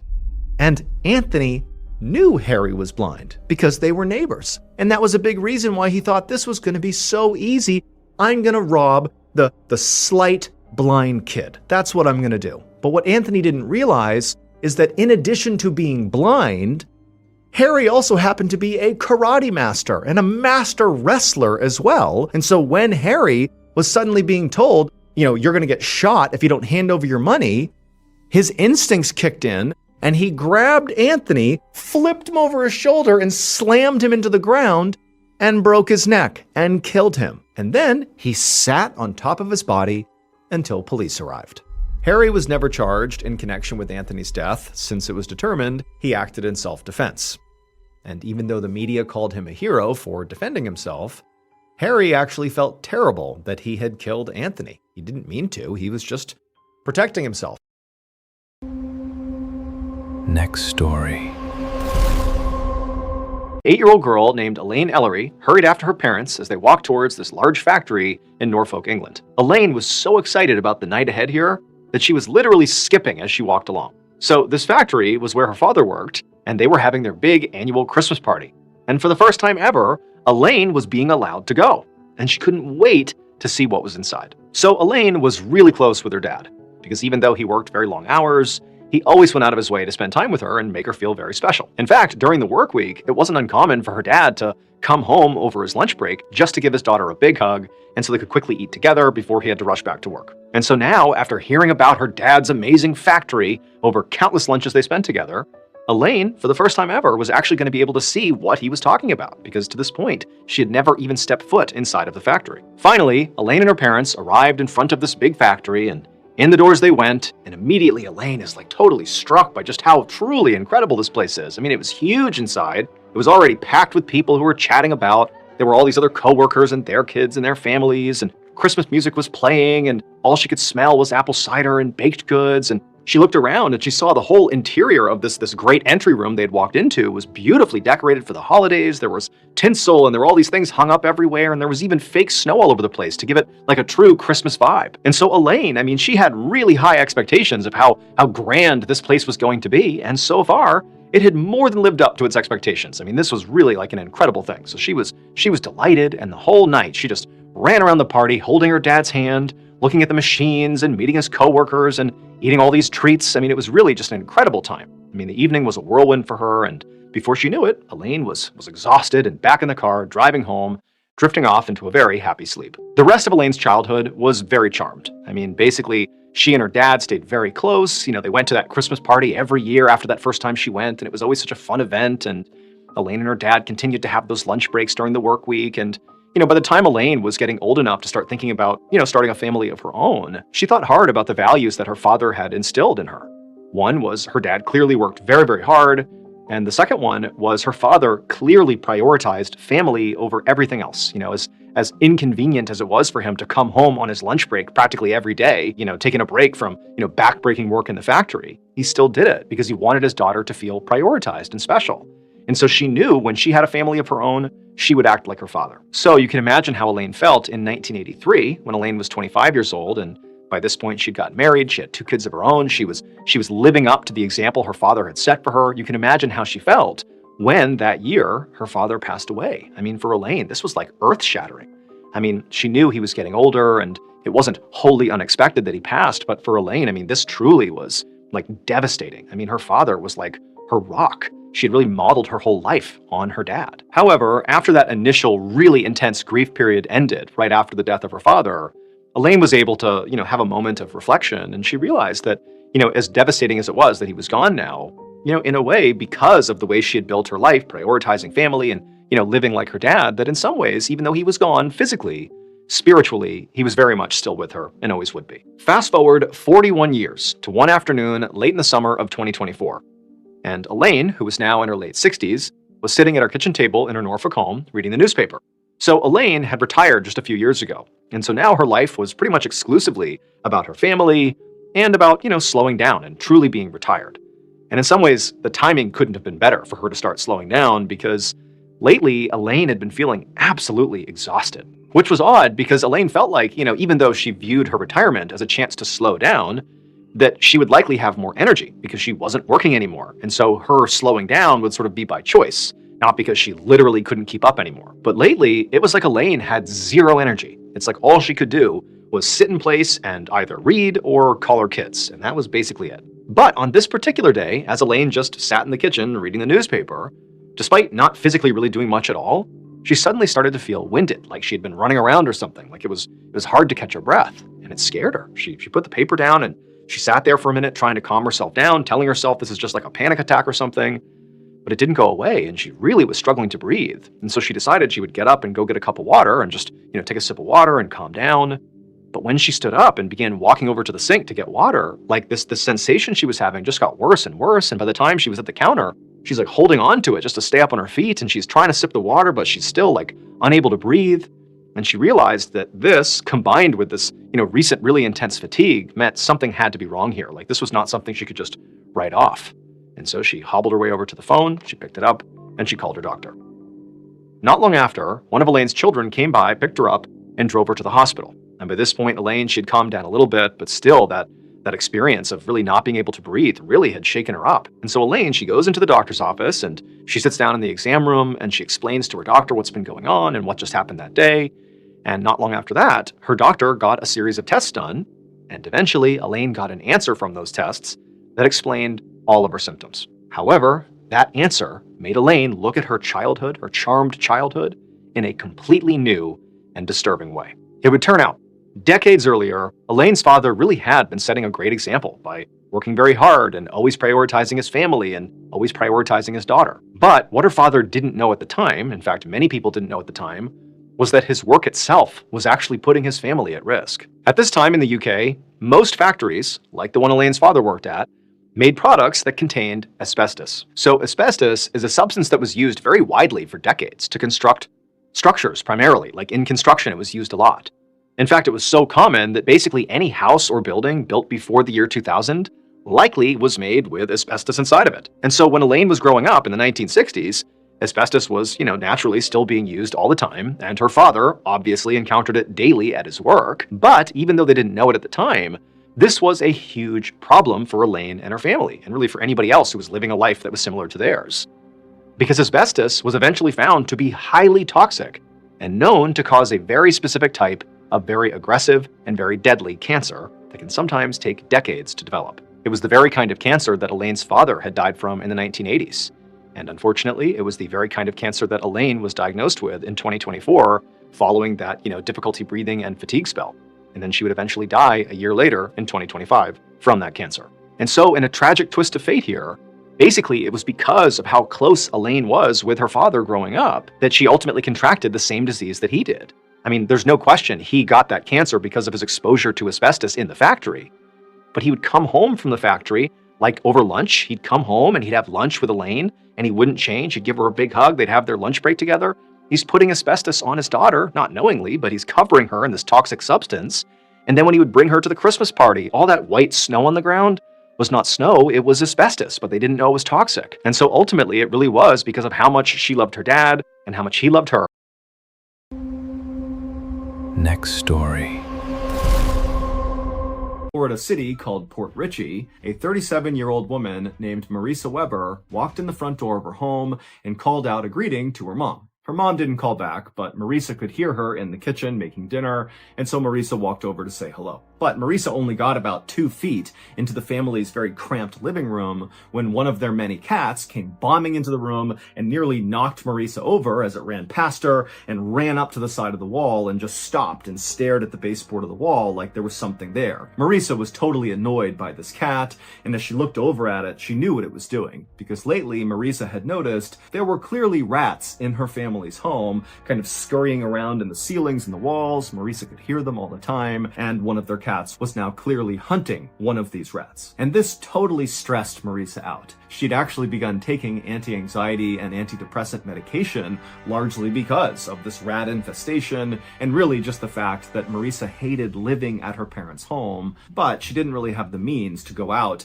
and live in her own place, which she knew would solve the problem, and so she was just kind of stuck here. And so Marisa turned away from the cat and likely the rat behind the wall, and she made her way through the tight little living room into the kitchen, and she gave her mom a quick hug, and she saw her dad was also in the room as well, and he said hello to her. And then Marisa's mom offered her some food, but Marisa said, you know what, I'm not hungry, thank you. I'm just tired, I'm gonna go to bed. And so Marisa again gave her mom a hug, she said goodnight to her dad, and then she turned, walked up the stairs, and made her way to her bedroom. She went inside and shut the door. The next morning, Marisa's parents got up and they began making breakfast and getting ready for the day, but Marisa did not come downstairs, and so the parents assumed she must have left early for her job. Marisa was a secretary at a waste disposal company. And so the parents just had their breakfast and they too went out for their jobs. And then in the evening, when the parents were back home, Marisa did not come home at the time she normally would after work. But the parents were not actually that concerned right then,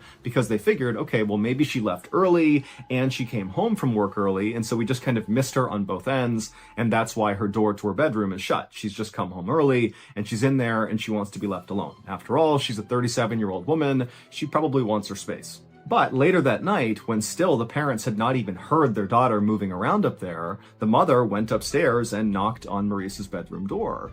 But there was no answer. And so finally, Marisa's mom opened the door and the room was totally empty. Now, at this point, the parents did start to get concerned because they're thinking, okay, well, we didn't see her this morning. We haven't seen her now. We don't know where she is. But again, their daughter is 37 years old. And if she wanted to go do something out of the house by herself and not tell anyone, she was kind of entitled to do that. And so the parents ultimately decided that they would just let this go for now. And in the morning, they were sure to see her.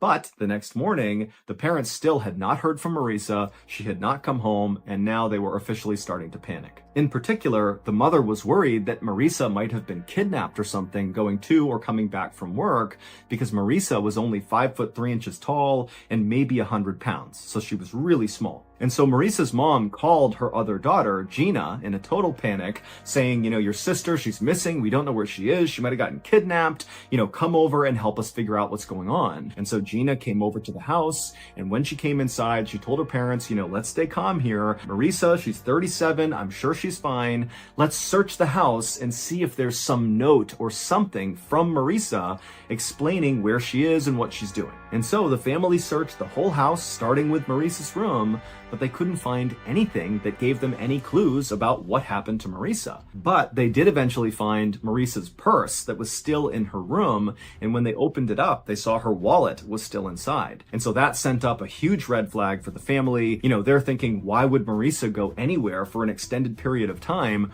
without her wallet? That made no sense. And so at this point, the family did call the police, and they reported Marisa missing. But the police got nowhere on the case, and so on November 9th, so 12 days after Marisa had said goodnight to her parents, gone up to her room, and then vanished, the family was at a total loss for what to do. But Gina, Marisa's sister, had begun to think to herself, you know, hey, it's possible that Marisa, who was not doing well mentally, you know, she was very unhappy, she was totally stressed out about this rat infestation, which really highlighted the fact that she was stuck at home with her parents at 37 years old. You know, Gina's thinking that it was totally possible that Marisa had just abruptly run away, or worse, maybe she had harmed herself. And so on November 9th, Gina decided she would take one more pass through the family home and just see if she could find any little indication that would give away what was going through Marisa's mind before she vanished. And where Gina started was in Marisa's room. And so Gina, she went upstairs, down the hall, she opened up her sister's bedroom,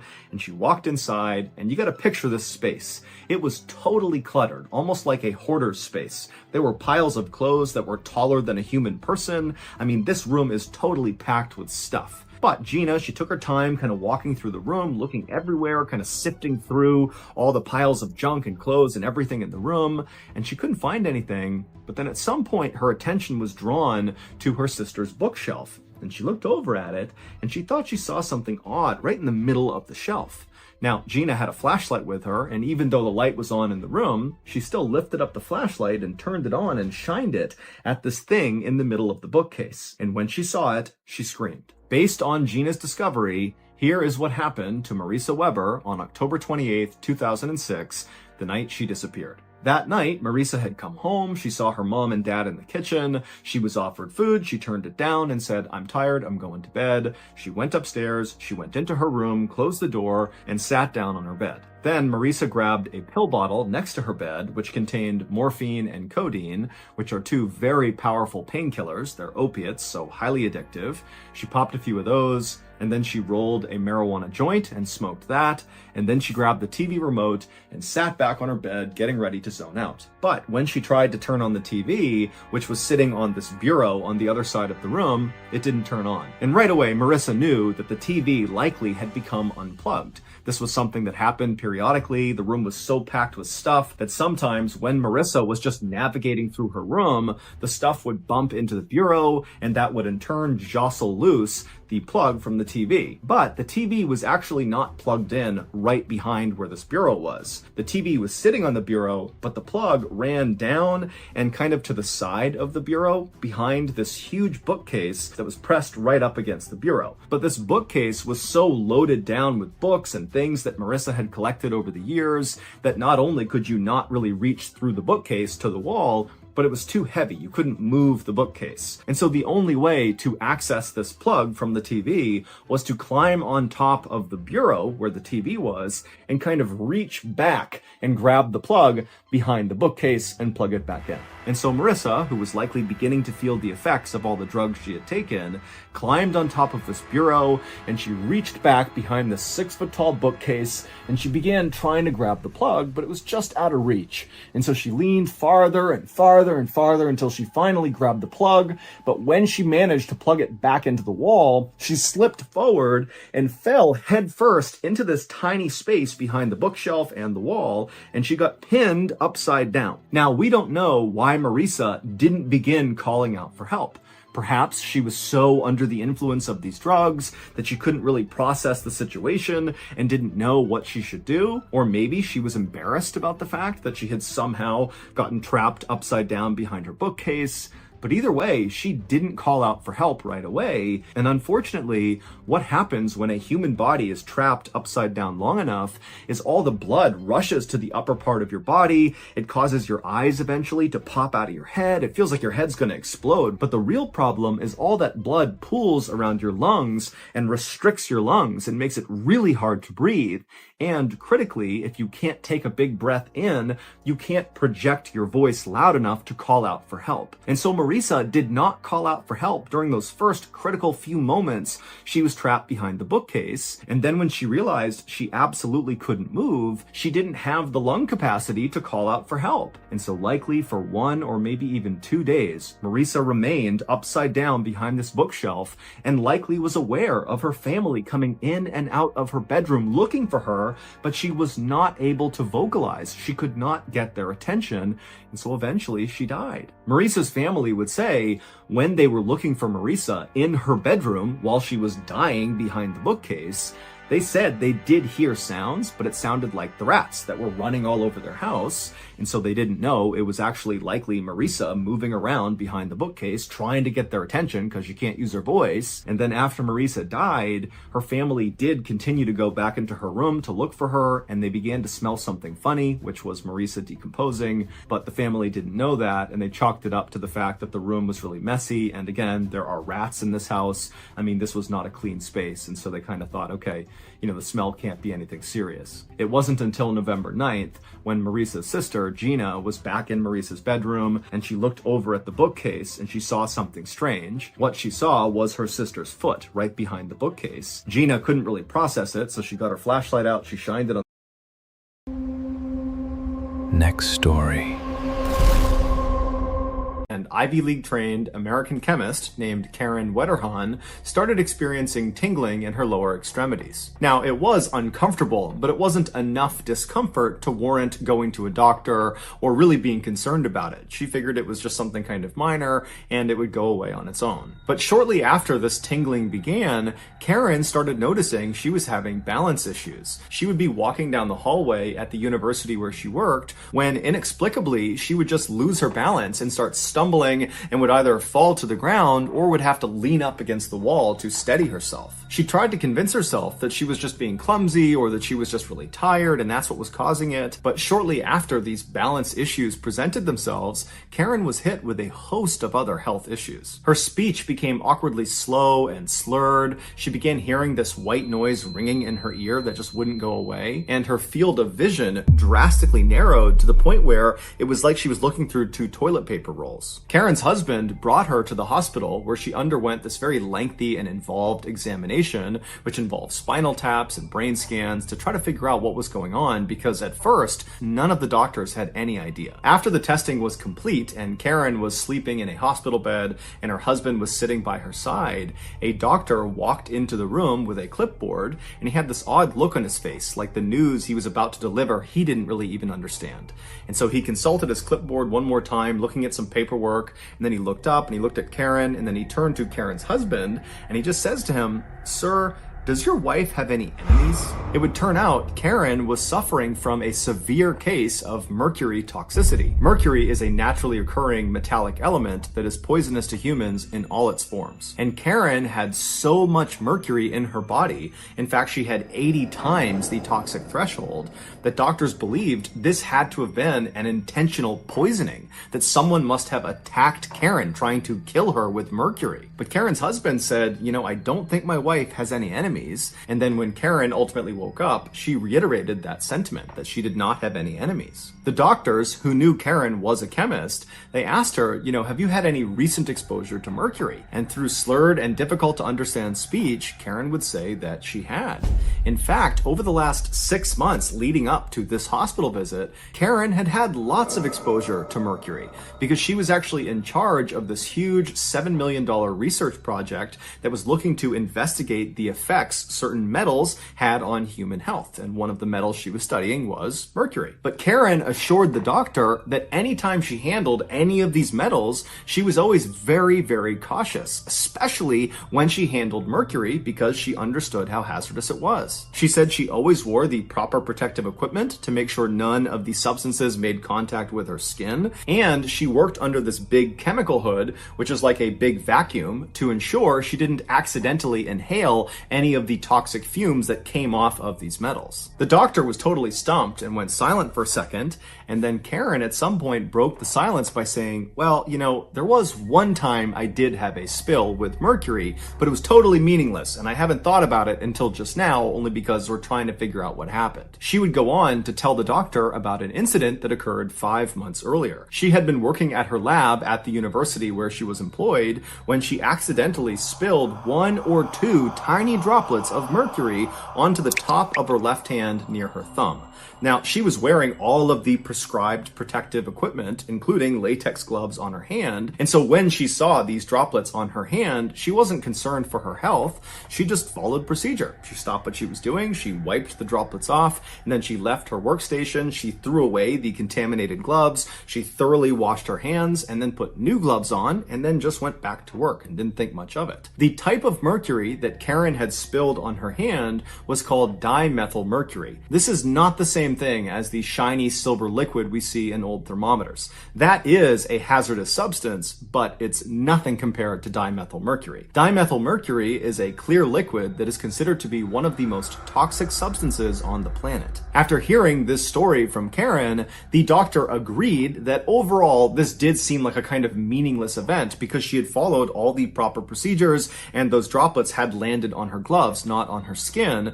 But since they had no other leads to operate on, he thought it would still be a good idea to test to see if dimethylmercury could penetrate through latex. And sure enough, after they ran some studies, they found it could. In fact, the latex gloves that all these scientists were told to wear when handling this particular substance, they did nothing. The dimethylmercury would penetrate through the latex in seconds. But even though they had just solved the mystery of how Karen got mercury toxicity in the first place, what no one could understand was why Karen was still suffering from the effects of mercury toxicity if her only exposure to it was 5 months earlier, just that one time.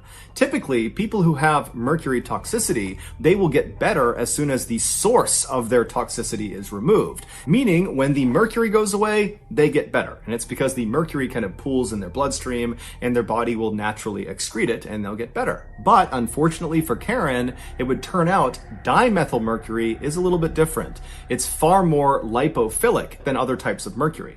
Lipophilic means a chemical substance is more likely to bind and mix with fat tissue in the body. And since blood is primarily made of water, when dimethylmercury enters the body, it does not settle in the bloodstream. Instead, it settles in organs that are made up of primarily fat. And once dimethylmercury is in your organs, it takes an exponentially longer amount of time for your body to excrete it, if it ever does. Sometimes you just die from the effects of mercury toxicity before your body can get rid of it. And in Karen's case, when she showed up to the hospital, it was already too late. Some of the dimethylmercury had already made its way up to her brain, which is an organ made up of 60% fat, and there it began to destroy her central nervous system. 3 weeks after being admitted to the hospital, Karen fell into a coma, and then shortly after, one of Karen's friends was in the hospital visiting her, and she saw a tear was coming down Karen's face. And so the friend turned to the doctor and said, is she in pain? Is that why she's crying? And the doctor said, no, it doesn't appear her brain is able to register pain anymore. Karen would unfortunately never wake up from her coma. She would pass away on June 8th, 1997,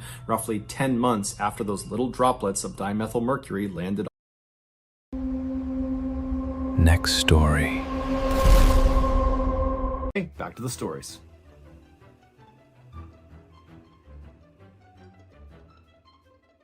Late one afternoon in April of 2019, a middle-aged woman named Mary was cutting up some vegetables in her kitchen in northern Spain when she heard a knock on her front door. So she put her things down, she went to the door, opened it up, and standing there was her next door neighbor, who was all smiles, and she was holding this big box that was wrapped in wrapping paper and had a big bow on it, and then sitting on top of this big gift was a tray of deep-fried rolls, or croquettes. Mary's neighbor was a 61-year-old woman named Carmen Marino, who was an exceptional chef. And her specialty were making these croquettes. They were filled with different types of meat and other things, and all the time, Carmen would come over and give them to Mary, and Mary loved these croquettes. And so as soon as she saw those, she was like, wow, amazing, and she invited Carmen inside. But Carmen didn't come inside. Instead, she took the croquettes and handed them to Mary, and Mary's like, okay, great, thank you. But Carmen was still standing right outside holding this box, and now Mary's looking at her thinking that Carmen looks kind of uneasy. And so Mary said, what's going on here? What's up with this box? Carmen was silent for a second and just kind of held this box out, at which point Mary realized, okay, so she's trying to give me this gift. And so Mary reached out and took this huge present, and she was like, thank you, Carmen. Like, what is this? What's going on? And Mary, when she looked at Carmen, she could tell Carmen's face was now bright red. She was very embarrassed about something, maybe whatever she was going to say. And so Mary just waited for Carmen to speak. And so eventually Carmen she would clear her voice, and then she would say, Mary, this is really embarrassing, but I need you to hold on to this box for a little bit. It contains my sex toys, and I'm having company over at my house, and I'm just worried that somehow they're going to find these things. Mary was so caught off guard by what Carmen was telling her that she just started laughing. But Carmen didn't join in on the laughter. She just kind of looked down like she was totally mortified. Mary stopped laughing because she felt bad, and then Carmen kind of elaborated on why she had this huge box full of sex toys. She would tell Mary that, she bought them with the intent of using them with her boyfriend, but a couple of months ago he had broken up with her. But Carmen had held on to these in the hopes that the boyfriend would eventually take her back and they would get back together again and get to use these toys. And so even though this was a totally weird and kind of uncomfortable request, Mary kind of felt bad for Carmen. One, because she had to make this request of Mary, but also two, it was obvious that Carmen was pretty shaken up about, losing her boyfriend. And so Mary said, you know what? No problem, Carmen. I will look after your sex toys and I will enjoy your croquettes. And Carmen was so relieved and said, thank you so much. And then she turned and hustled back to her house. And then Mary shut the door and she brought the croquettes into the kitchen and she tried one and it was so good. And then she took the big box of sex toys and she went into the hallway. She opened up a closet and she put it on the top shelf and then shut the door. Over the next couple of days, Mary expected Carmen to come back over and reclaim her box of sex toys, but Carmen didn't. And when days turned into weeks and then turned into months, and still Carmen had not come over to get the sex toys, Mary was kind of annoyed, but she was just too embarrassed to go over to Carmen and be like, hey, why don't you come over and get your sex toys? And so Mary just decided she would leave it alone and not talk about it. And if ever Carmen wanted them back, she could have them. But if she never asked for them again, Mary didn't care. She would just eventually throw the box away, and that would be it. A few months later, on September 29th, 2019, so we're talking about 6 months or so from when the sex toys were first brought over to Mary's house, well, on this day, Mary was kind of doing chores in her house when she began to smell a really bad smell coming from the hallway closet where the box of sex toys were. And so Mary opened up the closet, and for sure, she could tell the bad smell was coming from this closet. And so she started by smelling the shoes that were towards the bottom of the closet to see if maybe she had stepped in something gross, but they were all clean. And then eventually she reached the sex toy box. She pulled it down from the top shelf, and it had never been opened. It's still wrapped, but she just smelled the box and she immediately recoiled because that had to be where the terrible smell was coming from. It was coming from this box. And so Mary was totally repulsed at the idea that these sex toys smell horrible, but she carried the box into the kitchen and set it down. And she thought, is this a horrible betrayal of my friend's trust if I open up this box and look at her sex toys? But Mary ultimately was like, you know what? Carmen has not come back for this thing. I'm opening this up because I need to know what's making this smell. So Mary went over and got a pair of scissors and she cut off the wrapping paper, and then she opened up the box, and inside was like this big thing that had been wrapped in tinfoil. So all you saw was tinfoil. And so Mary, she reached down and kind of began to peel back the tinfoil. It was kind of sticking to whatever was under it. But eventually, after she kind of yanked on it, she pulled the tinfoil off. And when she saw what was in there, she began screaming and ran outside and called the police. It would turn out Mary's neighbor, Carmen, who owned the box of sex toys, well, her boyfriend didn't just break up with her a couple of months before she brought the sex toys over. No, her boyfriend, who was a 67-year-old man named Jesus Baranda, he went missing around the time that supposedly Carmen and her boyfriend broke up. And so naturally, Jesus's family began looking for Jesus, and when they couldn't find him, they called the police. And eventually the police called Carmen and said, hey, you were dating Jesus around the time he went missing. We're going to need to come to your house and search it. And when Carmen heard that, she knew she had a big problem, because Carmen had murdered Jesus and cut his head off with a chainsaw, and she still had his head in her house. And so what did she do? Well, she boiled his head down, and then she put it in a box, wrapped it in tinfoil, and then she wrapped that box in wrapping paper, put a bow on it, and then went next door to Mary's house and said, hey, can you hold my sex toys for me? Because she knew Mary would likely not look in the box if it was sex toys. And so Mary took the box, put it in her closet, and then of course, the smell began several months later, and she would discover Jesus's head. Carmen was convicted of murdering her boyfriend, and she was sentenced to 15 years in prison. Police were never able to locate the rest of Jesus. All they had was his head. But there's a running theory that Carmen may have used the rest of her boyfriend's body and ground it up and then baked him into her croquettes that she gave out to people like Mary and other people. Next story. Was a 21-year-old senior at Tulane University in New Orleans, Louisiana. She was studying ecology and evolutionary biology and planned to pursue a career in scientific illustration after graduation. This was a field that combined her skill as a scientist, her incredible artistic ability, and her general love of nature. But despite her intellectual brilliance, what Meg was actually known for was her very uplifting personality. When her mother was asked what her daughter was like, she said, well, it's like trying to describe what it's like to feel the warmth of the sun. There are not words to accurately describe what that feels like. and that was Meg. She was radiant, she was joyous, she was adventuresome, she was kind, she was really just a wonderful person to be around. In March of that year, just 2 months before their graduation, Meg and two of her close friends decided to go on a trip for spring break. This would be their last spring break as students, and they wanted to enjoy it. Because they were all in excellent physical condition, they decided they would spend the week hiking in Georgia. When Meg told her family about her big plans, they could tell she was extremely excited, and they just told her, be safe and we'll see you when you get back. On the morning of their departure, which was March 5th, Meg packed her suitcase into the trunk of her small green sedan, and then she drove over to her two friends' apartment building, and they came out and they put their suitcases into the car, and then once the car was all packed and all three of them were inside, they hit the road. The drive from Tulane University to this area in Georgia where they'd be hiking took about 8 hours if you didn't stop. But none of them were in a particularly big rush, and so they figured they would just stop along the way, and if they got to Georgia super late at night, so be it. After being on the road for 2 hours without stopping, they all needed to use the bathroom. And so Meg decided to pull over at the first rest stop she saw. And the first one she saw was in this residential town in Mississippi called Gaucher.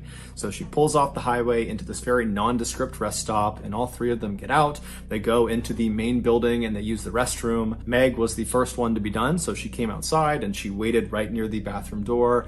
And then her two friends, they finished up as well. They came out, and then the trio began walking back towards the parking lot where Meg's car was. At the same time, a man driving an 18-wheeler tractor-trailer truck was bombing down the highway right outside of this rest stop, and right before he was going to pass the area where this rest stop was, he heard something fall off the back of his truck. He instinctively checked both of his mirrors to see if maybe he could see what had fallen off, but he didn't see anything in the road, and so he just pulled over onto the shoulder and got out to see what was going on. When he walked towards the back of his truck, he expected to see, maybe one of the back doors had popped open or something like that. But even before he made it to the back of his truck and could even look at those back doors, he already knew what had fallen off the truck. 2 of his back tires were just gone. This truck had what's called dual rear wheels, which meant on the axle, there was not just one wheel on each side. Instead, there were 2 wheels on each side. So 4 wheels across one axle.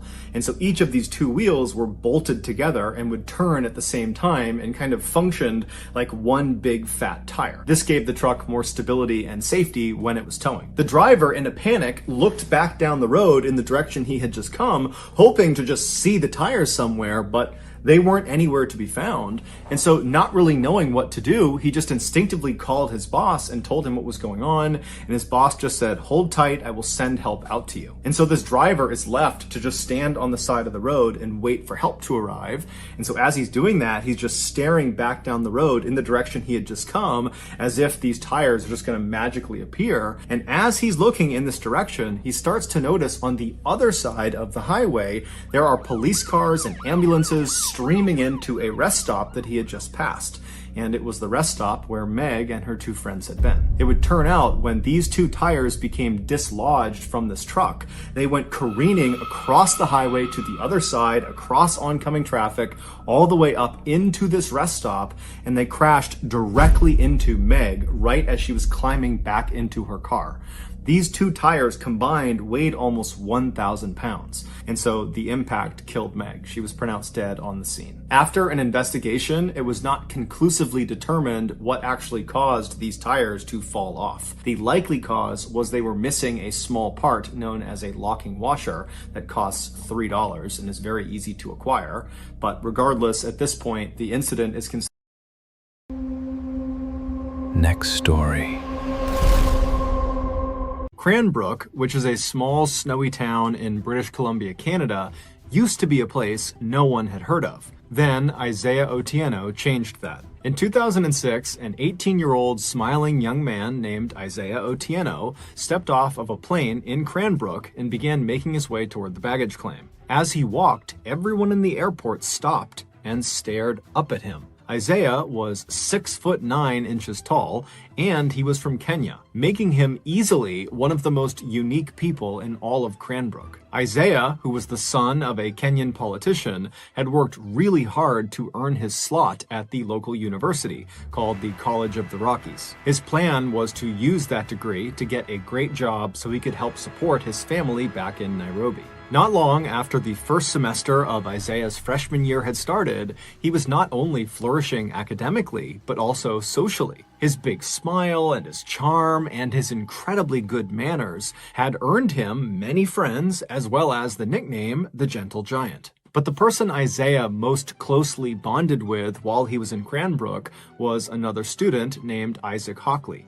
Isaac, in addition to being a student at the College of the Rockies, was also a passionate photographer and actually worked part-time for the local newspaper as a freelance photographer. Isaac and Isaiah had briefly met in late 2006 at their campus's billiard halls when they were both playing pool, but that interaction had not made them friends.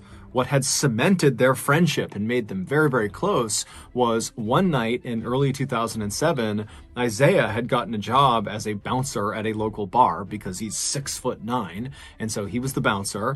And Isaac had come to that bar, not to see Isaiah, just to go to the bar. And so Isaiah's at the front, he's checking people in, and then he hears this commotion in the bar behind him, and he turns and he sees Isaac is getting attacked by this huge guy that's way stronger than him, who looked like he was the aggressor in the fight.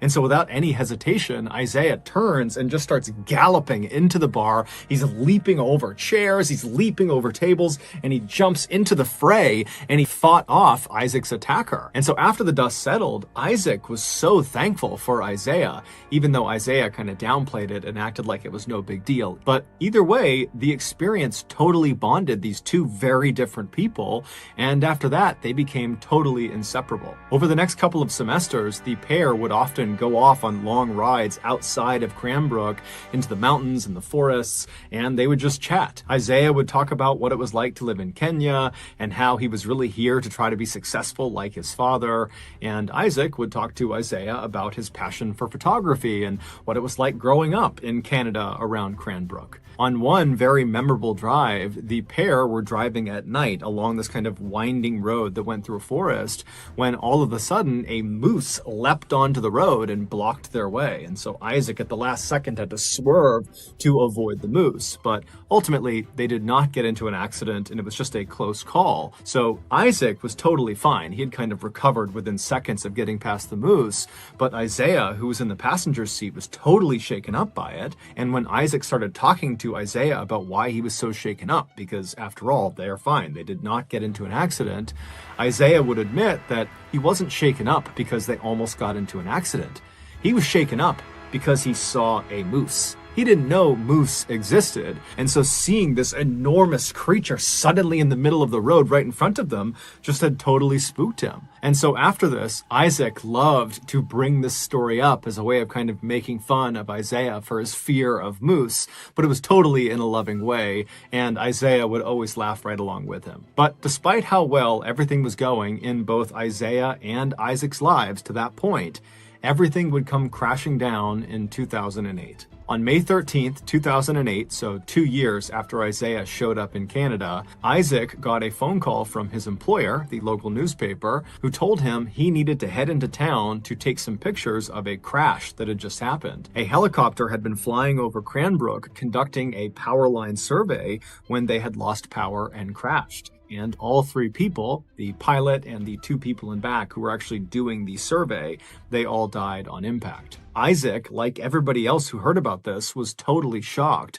One, because it was totally tragic and horrible, but two, because nothing ever happened in Cranbrook. So to have something so big like this happen right downtown was just unheard of. And so Isaac hopped in his car and he began making his way towards the crash site. And it didn't take long before he saw this massive ring of people right at the intersection between 10th and 14th Street. They were all on the sidewalk and up on buildings, and everyone's just looking in towards this massive mound of jagged metal that was on fire, and all this black smoke was coming off of it, and there's ambulances nearby and police, and the fire department was there, and they're trying to put out the flames, but they can't do it. And so Isaac parks his car and he rushes over to this ring of people and he works his way towards the front. He pulls out his camera and he began taking pictures, first of the wreckage and the fire, and then also also of the police as they put tarps over the bodies. Little did Isaac know, these pictures he was taking were about to take on a whole new significance for him. Earlier that day, just before 1 p.m., Isaiah wrapped up his final class of the day, and after he was done, he remembered he had some letters in his backpack that he had been meaning to mail to his family back in Kenya. And so he decided on his way home, he would make a detour to the post office and he would mail those letters. And so he left the building where this final class was and he stepped out into the bright sunshine of that May day. He put his headphones on and then he began to walk. At about 1:05 p.m., he arrived at the post office and he went inside just long enough to put his letters in the mail slot, and then he headed back outside.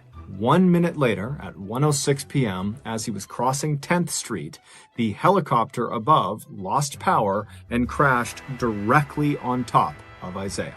Within seconds, he and the 3 people on board the helicopter would all be dead. It's believed because Isaiah was listening to music on his headphones, he didn't even hear the helicopter as it was crashing down. He was just walking, and then he was dead. It was a total freak accident. It wasn't until later that day that Isaac would realize the pictures he had taken of this scene included pictures of his friend. Next story. A 16-year-old girl named Eileen Welch was chatting with her friends outside of her high school in Yorkshire, England. It was a few minutes before first period, and there were dozens of other students milling around outside the school, waiting for the bell to ring. Eileen was holding an armful of books and telling her friends about what she had done over the weekend, when suddenly she began to scream.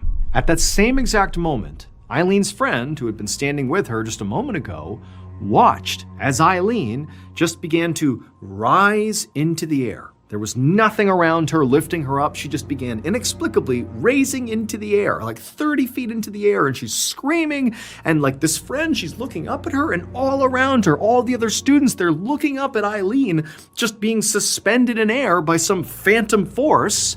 And Eileen, she's screaming, and then suddenly she comes careening down and slams into the ground so hard, and everybody's just screaming like mad. And someone began running towards the school, yelling for someone to call an ambulance. Eileen was rushed to the hospital, clearly in agonizing pain with, multiple broken bones, severe internal injuries. And the first responders and the doctors at the hospital and the medical staff, they did everything they could to save her. But just 2 hours after she smashed into the ground from, falling from 30 feet in the air somehow, she died. When police went back to the school to begin their investigation into what happened, detectives literally could not believe the dozens of eyewitness accounts. The detectives questioned 37 students and teachers who were all outside that day that watched what happened to Eileen. And all of them told the same story. That Eileen, out of nowhere, just suddenly rose into the air like 30 feet, and she held up there for a second, and then came smashing down. Now, at first, the police just didn't believe the stories they were being told. They're thinking there's got to be more to this story. People don't just raise into the air and smash back down again. That doesn't happen. But when all these accounts were the same, and they all had the same amount of conviction behind them that these people, they saw this, the police realized, this is apparently what happened. And so they began to assume that the only way this could have happened is that this was some product of a bizarre weather phenomenon or something, like a mini tornado, lifted her into the air or something. So they actually brought in several meteorologists into this investigation. But the meteorologists concluded that what everyone claimed to have witnessed was basically scientifically impossible. Because in order for the wind to pick someone up the way they described Eileen being picked up, the winds would need to be blowing at least 110 miles per hour. And there were no winds of anywhere near that speed reported anywhere in England that morning. And even if there had been a sudden gust of wind that was able to lift Eileen up, the reason that still couldn't have happened the way it was described is Eileen was near other people in close proximity. There's no way that she would be the only one affected. Other people would have been blown into the sky, but nobody was. It was just Eileen. To this day, none of the 37 witnesses have changed their stories, and there has never been a scientific explanation for what happened to Eileen. Next story. In 2012, someone went on Reddit and asked people to share their personal glitch in the matrix stories. A glitch in the matrix story is any story where something totally unusual happens that doesn't have a logical explanation. So these are true stories, or at least purported to be true. They're first-hand accounts, and they're very popular on Reddit. And so this particular query on Reddit got very popular. It went totally viral. And so there were thousands and thousands of stories commented down below. So lots of people gave their glitch in the matrix story. Now, the top comments, so the top stories that were given, were really, really interesting. But by far, the best response, the best glitch in the matrix story, got no attention at all. It was buried at the bottom of 14,000 plus comments. This story, which was written by a person who just went by Sarah X11, should have gone completely viral. It should have been the top comment by far. But for whatever reason, it wasn't. And so now, 10 years later, no one really knows about it. While we don't know for sure if Sarah X11's story is true, as it is just an unverified first-hand account, what we do know is that this was the first story that Sarah X11 had ever posted to Reddit about glitches in the Matrix. The majority of her Reddit activity consisted of liking cute pictures of cats and dogs. So this person, this user, was not on Reddit for clout. Also, when Sarah X11 posted her story in this Reddit thread, there were already thousands and thousands of comments posted. So if they were trying to get recognized through this story, they chose the worst post to do it on. If you want to get recognized in a comment section and be a top comment, typically you have to be one of the very first comments after this thing gets posted. And so she's posting after thousands and thousands of people have done this. So in my mind, it seems like this post by Sarah X11, this story, has got to be true. And even if it isn't true, it's one of the coolest stories I've come across on the internet that is guaranteed to give you goosebumps. Okay, here we go. In 2006, a 20-year-old woman named Sarah started having some very strange dreams about a woman named Aurora. She had a very striking face with sharp features and long black hair. Now, her dreams varied. Sometimes Sarah was in a crowd of people, or she was at her office, or she was just alone in a room. But in all of her dreams, Aurora would always show up. Either she would interact with Aurora and they would speak, but Sarah could never remember what they actually spoke about, or Aurora would just be in the crowd or in the background just watching Sarah. Now, she had these dreams enough that eventually Sarah began to think, I must know someone named Aurora. I must have come across this person, and now they're just kind of manifesting in my brain at night when I'm sleeping. And so she began going through her older posts on social media to look in pictures of her and of her friends to see if there was a woman with striking features and long black hair that was this Aurora person in her dream. But after looking through hundreds and hundreds of pictures, she couldn't find any indication that she had met this person, at least not according to her social media. And so Sarah began just going on Google and typing in Aurora, long black hair, striking features. Has anybody dreamed about this? To see if there were people talking about having this type of dream on the internet. But she had no luck. Eventually, after about 3 or 4 months of having these strange dreams that Aurora was in, Aurora stopped showing up in Sarah's dreams. It was like it suddenly was all over. And so very quickly, Sarah just kind of forgot about it. A few years later, on Halloween night 2009, Sarah and a friend pulled off the highway into a gas station. They had been out with some friends celebrating Halloween, and now they were making their way back home. Sarah pulled into an empty spot right in front of the convenience store, and after they were parked, Sarah and her friend got out, they went inside, they got some snacks and drinks, and then they came back outside and climbed back into Sarah's car. A few moments later, Sarah had turned her car on, she had backed out, and she had driven past all of the gas station pumps, and she was making her way towards the single-lane strip of road that merged out onto the highway. It was how anybody who got into this gas station got back out onto the highway. And so as she's getting closer to the entrance of this short merge road, her phone suddenly rings. What happens next occurred over a span of just a few seconds. So it might seem like this is over several minutes, but this all happened pretty much simultaneously.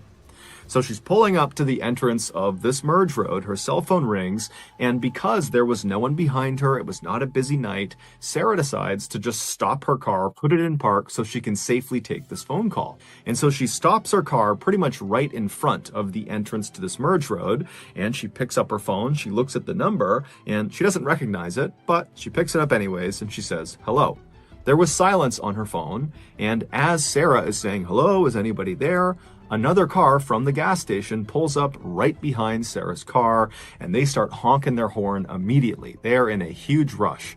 And so Sarah, who's totally embarrassed that she's blocking traffic, she hangs up the phone, she puts it down, she puts her car back in drive, and she hits the gas. But this driver behind her is apparently in such a rush, they're so impatient, that they actually swerved around her, driving on the dirt off to the side of the road just to get around her, and then they sped off down the merge road back onto the highway. And literally, seconds later, another car that was already on the highway, a silver Honda Civic, lost control and smashed into this car that had just passed Sarah's car. So there's this huge car accident literally right in front of Sarah and her friend, who have now stopped the car. They're right at the end of the merge road looking at this horrible accident that they narrowly escaped. Sarah put her car back in park, she picked up her phone, and she called the police. When the police showed up a few moments later, they took down Sarah and her friend's version of events, and then a little while later, after the ambulances had left and after the two cars had been pulled off of the highway, one of the police officers pulled Sarah aside and told her that the driver of the Honda Civic and the driver of the car that had swerved around her had both been killed in the accident. Shocked, the only thing Sarah could think to do was to call back that number she didn't recognize that had effectively stopped her from getting onto the highway and maybe even stopped her from being hit by that Honda Civic. And so she wanted to talk to this person and thank them for saving her life. But when she called the number back, the person did not pick up. However, it went to her voicemail, and it said, "Hi, you've reached Aurora. Leave your name and number after the beep." Sarah could not believe it. She said she had never felt goosebumps like that in her entire life. The next day, Sarah tried calling the number again, and this time the woman, Aurora, answered the phone. The two got to talking, and Sarah explained her crazy dreams and now this crazy car crash thing and how it's all connected.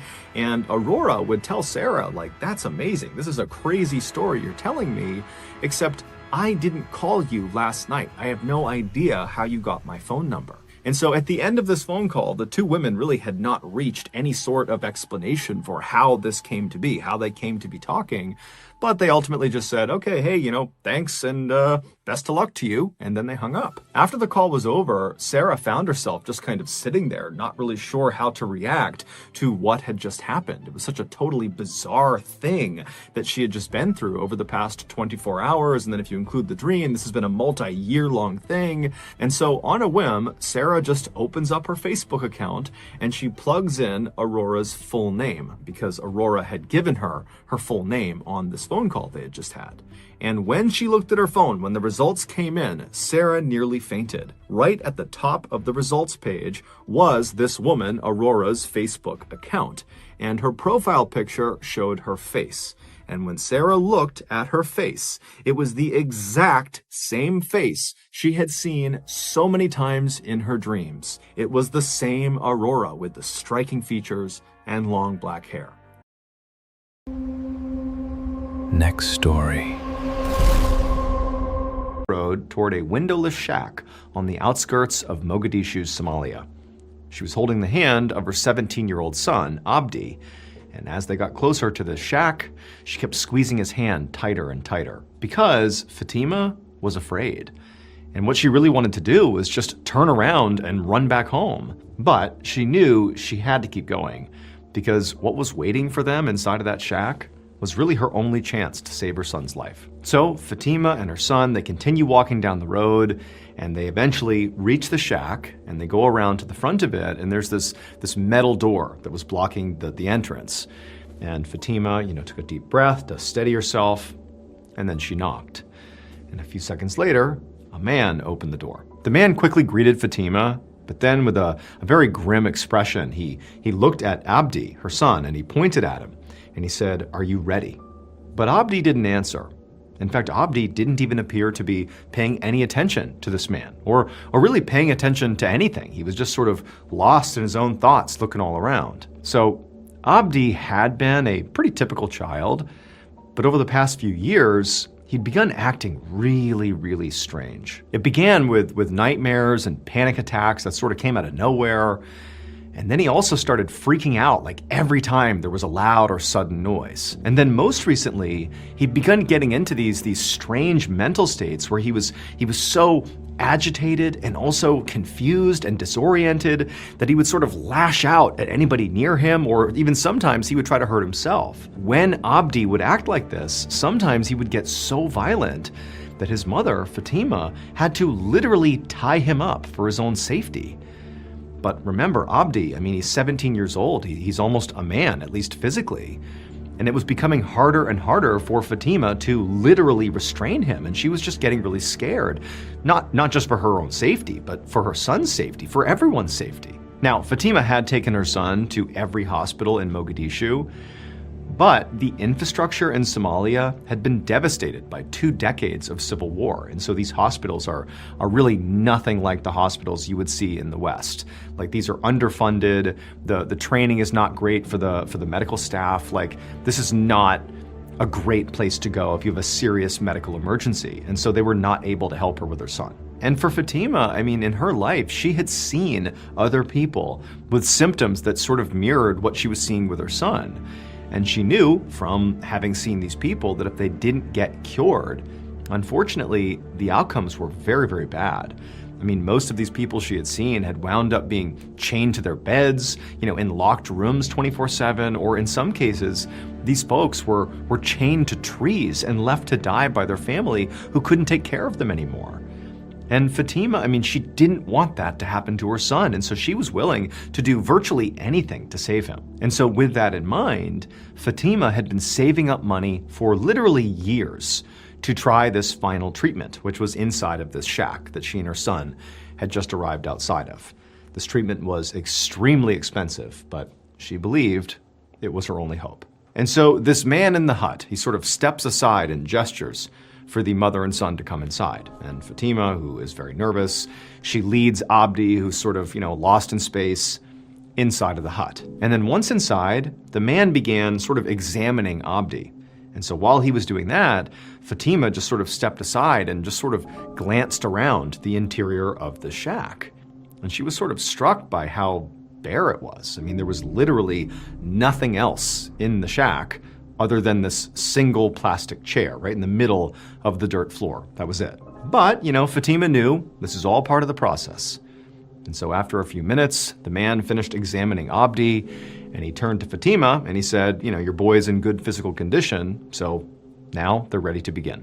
But the man said to Fatima that, he would not be the one to actually perform the treatment on Abdi. The treatment that was going to be done on Abdi had to be done by a very specific kind of healer. This healer would have to stay in this shack with Abdi overnight, maybe even for multiple nights, until they managed to remove this thing that was causing all of his problems. And so Fatima, she just nodded, and she pulled out an envelope full of cash, and she handed it to the man, and then she turned to her son, and she gave him a big hug and told him she would come back when the treatment was over.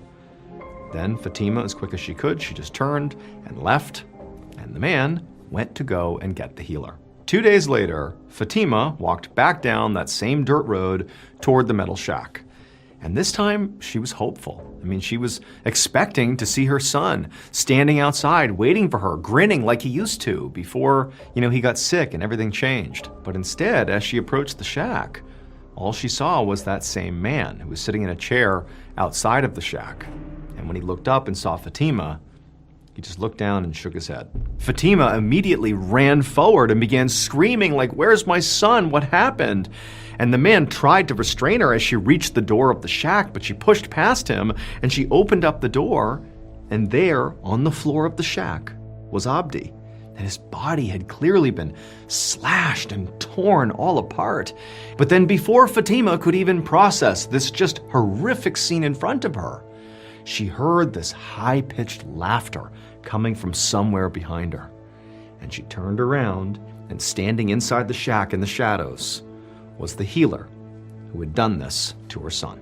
It would turn out, after Fatima had tried desperately to get real medical help for her son, but it had not been successful, after that, she was so desperate, she turned to a very dangerous kind of folk treatment. There's an old belief in some parts of Somalia that mental illness is actually caused by possession, by an evil spirit known as a jinn.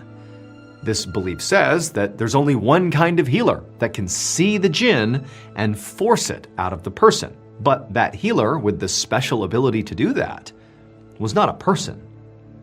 The healer was a wild hyena. And the treatment consists of putting the afflicted individual in a closed, small room with said hyena for hours or even days on end. Now, there are no real statistics on just how often this treatment is done in Somalia, but it's happened enough that there's been numerous stories of patients who have been subjected to it getting injured or being killed, just like Abdi.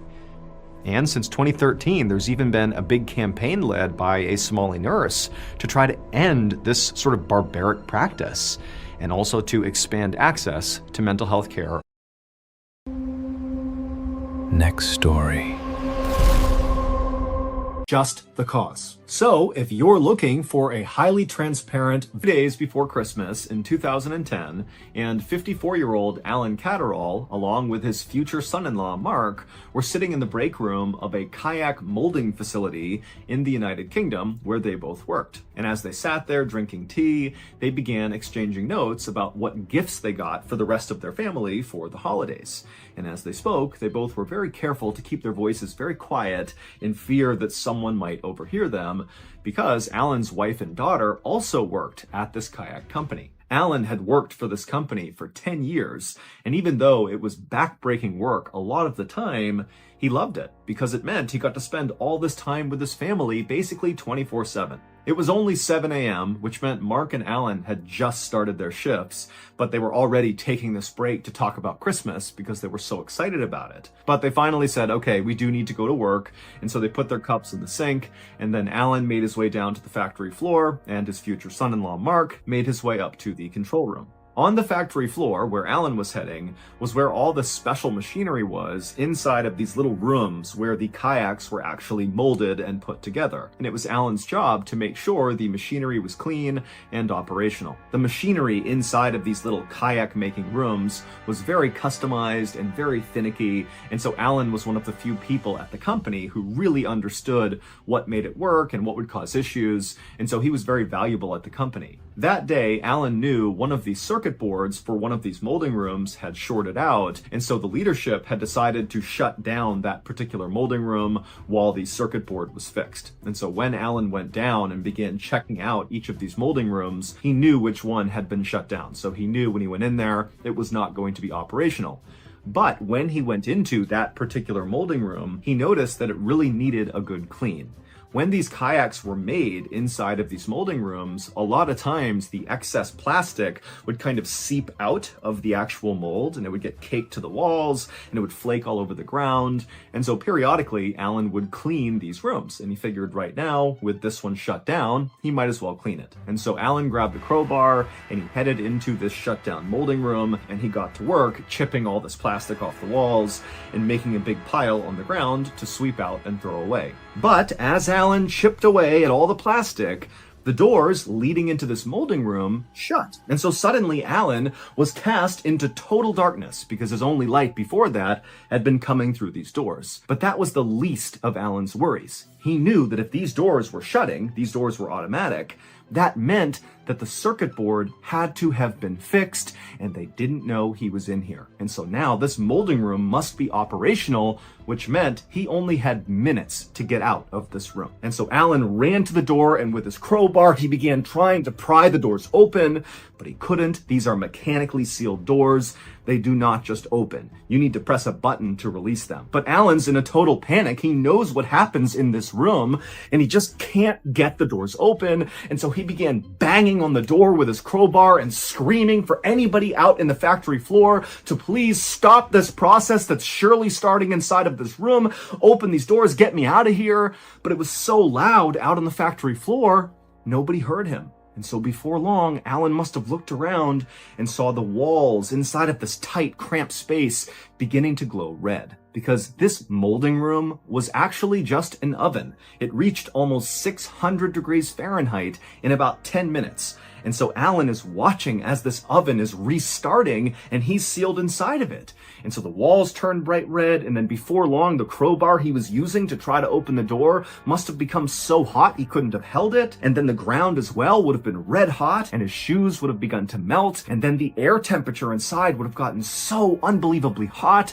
he couldn't have breathed. And so screaming in pain and pounding on the door, leaving his skin on the door every time he hit it, Alan eventually just collapsed to the ground in unimaginable pain as he cooked alive. Finally, when Alan caught on fire and black smoke began coming off of his body and pouring out onto the factory floor, the factory realized there's a problem with this molding room, so they turned it off, they opened it up, and they discovered Alan. It would turn out, after Mark and Alan had chatted about Christmas in the break room and then parted and gone their own ways, Alan had gone down to the factory floor and inside of that molding room, and his future son-in-law, Mark, had gone up to the control room where he would have no visibility of the factory floor. All he had was this big switchboard full of lights and switches and gauges that controlled all of the molding rooms. And not long after he got up there and was looking at the control panel, he saw a blinking light come on. And it was for the molding room that Alan was working inside of. And that blinking light meant someone had fixed the circuit board, and so that molding room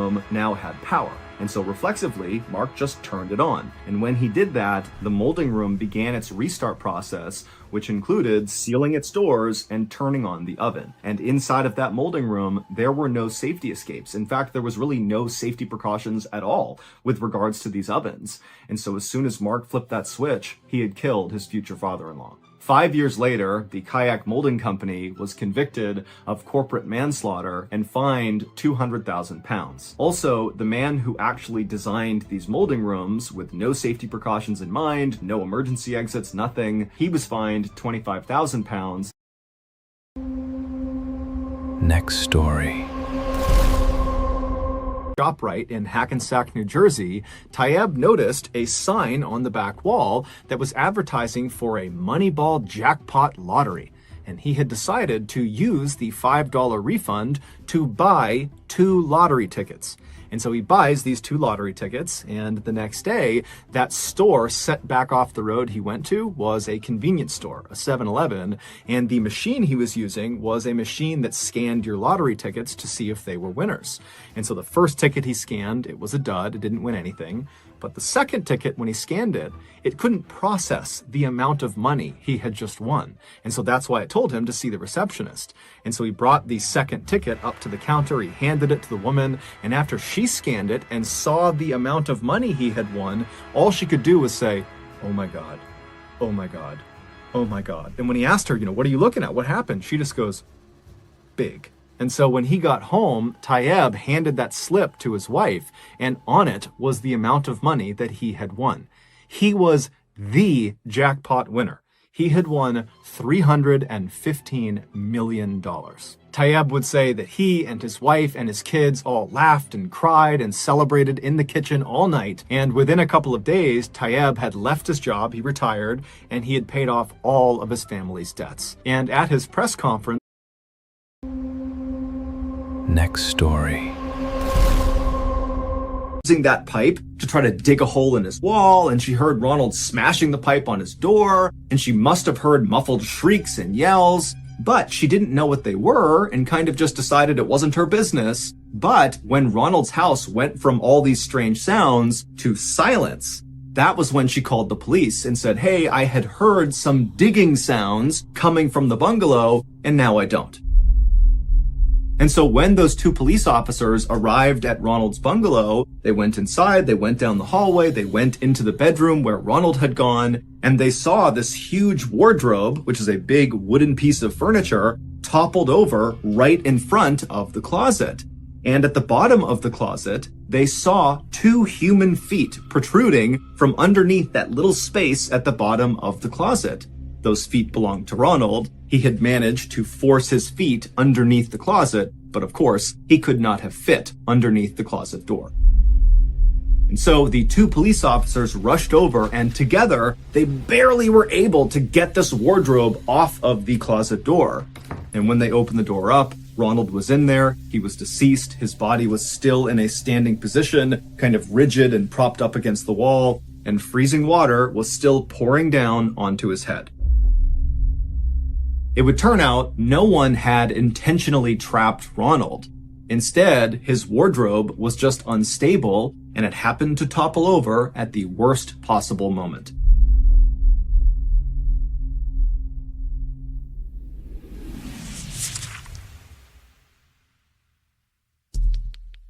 The next and final story of today's episode is called The Mayor.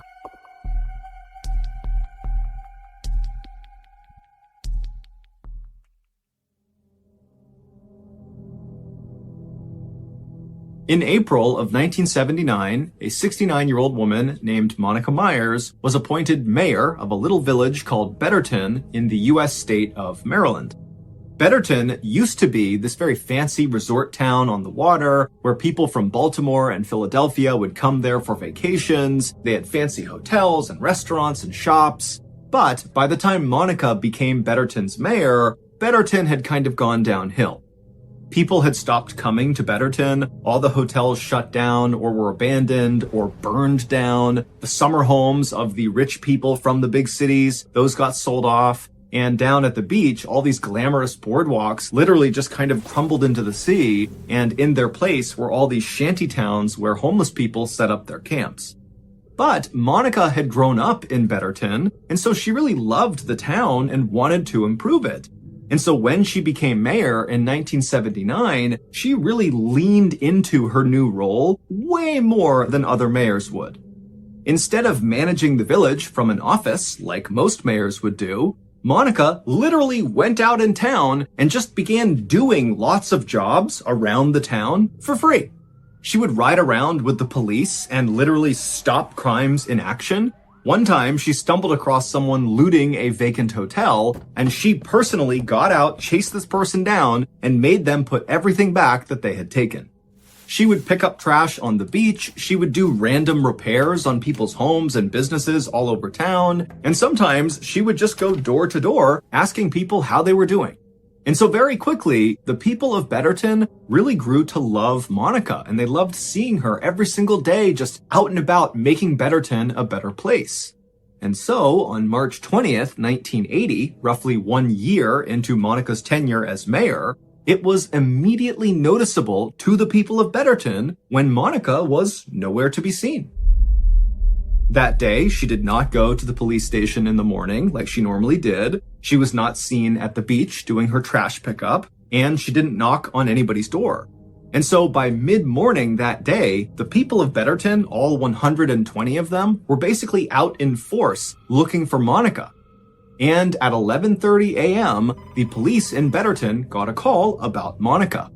It was this guy who was totally panicked. He could barely make a sentence. And he basically just told the police, you gotta get here now. And so the police hopped in their cars and they sped to the address this guy gave them. And when they got there, they saw it was this very plain, boxy building that was kind of tucked back in the woods. It was far away from the town center, and really nobody ever went over here. And the police, when they parked their cars, they saw the guy who had called the police, the distraught caller, was standing outside of the front door. He was obviously crying, and he was waving for them to come over and follow him into this building.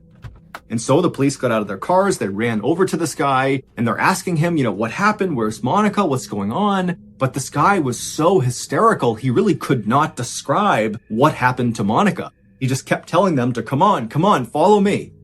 And so he led them into this building, and pretty quickly they entered this huge warehouse where all across the ceiling were these big metal catwalk areas that kind of zigged and zagged all over this warehouse. And below them, all over the floor, were these huge industrial-sized 15-foot tall vats that contained something. And so this guy who had led police here, he stops and he just points at the nearest vat.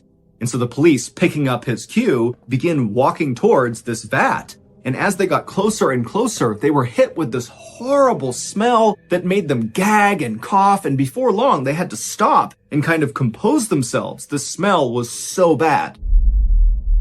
It would turn out this building that was kind of removed from the town center of Betterton was Betterton's sewage treatment plant. And that morning, Monica had gone to the treatment plant to help clean some of these 15-foot-tall industrial-sized vats that contained human waste. She had done this enough times that when she was here, she did not need any supervision. And so that morning, she was alone. She climbed up onto one of the catwalks over one of these big vats, and she had reached down with her testing kit to test the sewage to see how much cleaning it would need. And as she did that, she somehow slipped and fell into the big vat of human waste. Now, she would not have immediately gone under. It was not like a liquid. It was more like clay or really thick mud, where at first she would have kind of been laying on top of the sewage. But as soon as she tried to move to get out of the sewage would have functioned more like quicksand, where as soon as a part of her body went under the surface, it would not come up again. And so after the police composed themselves, they climbed up onto the catwalk and they looked down and they saw Monica, who was face down, partially submerged inside of this vat, and she was deceased. Her autopsy would reveal that Next story. called the Oklahoma problem.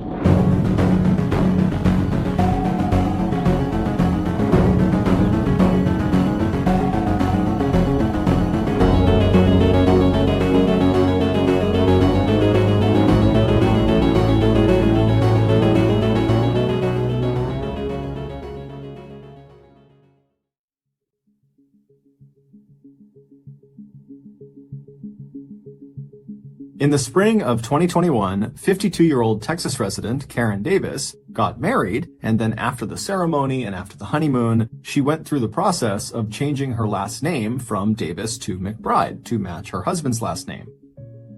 After the change was done, the last step was to get a new driver's license with the new name on it. So Karen emailed the local DMV, or Department of Motor Vehicles, to set up a time for her to come in and make the change to her license. But after she sent that email, the local DMV immediately emailed Karen back, and they told her that they could not help her with this request until she resolved an issue. Now, they didn't specify what this issue was. However, they very cryptically said it had something to do with the state of Oklahoma. And then at the bottom of the email, there was just a phone number they told her she needed to call in order to resolve this issue. And so Karen's thinking, okay, that's pretty weird, but I did used to live in Oklahoma, so that probably has something to do with it. And so, not thinking much of it, she punched this number the DMV had given her into her phone, and then she let it ring. A few moments later, much to Karen's shock, a woman from the Norman, Oklahoma District Attorney's Office picked up the phone and said, "How can I help you?" Karen immediately assumed that the DMV must have made a mistake, that maybe they were trying to give Karen some other number in Oklahoma because this was an Oklahoma problem, and they had mistakenly given her the number to the DA's office. But since she had this woman on the phone, Karen told her, hey, I was just trying to get a new license in Texas. They told me there was some sort of issue. It had to do with me potentially living in Oklahoma. I don't know what it is, but this is the number they gave me. So I'm sure it's a mistake, but that's why I'm calling. The woman from the DA's office had no idea who Karen was, but after taking down Karen's information and looking on her computer, she discovered Karen's so-called Oklahoma problem. And after she explained to Karen what this enormous problem was, Karen literally couldn't believe it. But after this woman went over the details a few more times and really showed Karen that this Oklahoma problem was very, very real, suddenly everything in Karen's life made sense. For the last 22 years, Karen, who was incredibly smart and friendly and polite and never had a problem with anyone, had an incredibly hard time getting a job. Even jobs that she was extremely qualified for, she would get turned down for someone who was way less qualified. And then, in the rare times that Karen did actually get hired, she would always get fired for no reason. And so Karen never understood why she was being treated this way until now. It would turn out 22 years earlier, which is when Karen's hireability issues began, she lived in Norman, Oklahoma, which is where the DA's office was that she would end up calling 22 years later. And when she was living in Norman, she lived with a roommate. And this roommate was this nice young man who had a couple of young kids. And one weekend, he went to the local movie store called Movie Place, and he rented the hit 90s movie Sabrina the Teenage Witch to watch with his kids. And after he was done watching this movie, he didn't return the VHS tape of Sabrina the Teenage Witch back to Movie Place. Now, normally when this happened, the movie store would just hit the card holder with lots of late fees, which was actually great for the movie store. They made lots and lots of money on individual people that just forgot to return their movies. And if the card holder just continued to hold on to this delinquent movie, at some point the movie store would just hit them with a final fee that basically accounted for the total cost of the VHS tape that they had effectively stolen. And then at that point, the matter was resolved. The cardholder owned the VHS tape, whether they knew it or not, and the movie store simply moved on. But in this case, Movie Place in Norman, Oklahoma didn't think that was enough. And when Sabrina the Teenage Witch was not returned in a timely fashion, they pressed charges against the cardholder. And the cardholder was Karen Davis. The roommate had just borrowed her card. And somehow, these charges against Karen were never brought up to Karen. She was never contacted by anyone, and so for 22 years, she was technically a wanted felon. Meaning, every time one of her employers, either during the interview process or after she was hired, when they would run a criminal background check on her, it would pop up she was wanted for felony embezzlement. And so this was the reason she kept not getting jobs and kept getting fired from jobs. Since discovering these charges, Karen worked with the Norman, Oklahoma DA's office and got these charges dismissed.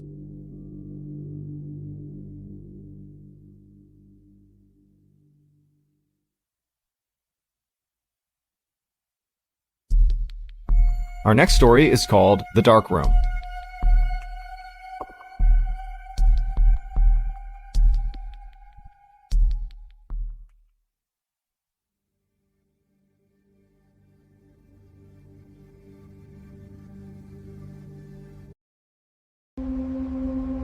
Next story. 68-year-old man named Dennis Antiporak stood at his kitchen counter in North Miami Beach, Florida, writing a note. And this note was for his wife and for his adult daughter, Laura, who lived with them. And all he was doing was letting them know that he was going to be stepping out, but he'd be back in a couple of hours. Now, for Dennis, it actually was not that unusual for him to go out this late at night. This was kind of routine. He would often leave the condo where they lived, and he would go down the street to this diner called Denny's, which is a big chain in America. And he would hang out there with his friends, stay there for a couple of hours, and then he'd come back home. And tonight was going to be no different. His plan, as he said in this letter, was to go to Denny's. However, there was one stop he wanted to make before he headed out to Denny's, and he made that clear in his note. He basically provided his loved ones with his evening itinerary. So after finishing the note, Dennis left it on the counter, he grabbed his things, and then he walked out the front door of the condo. Several hours later, around 2 a.m., Dennis's daughter, Laura, paced around the living room of the family's condo with her cell phone to her ear. So she and her mother had gotten home around 10, so an hour after Dennis had left, and they had found Dennis's note on the kitchen island. But now, it was getting really late, and from the note, it seemed an awful lot like he would have been back by now. And so now Laura was trying to call her dad to figure out what was going on. However, every time Laura dialed her dad's number, it just went straight to voicemail.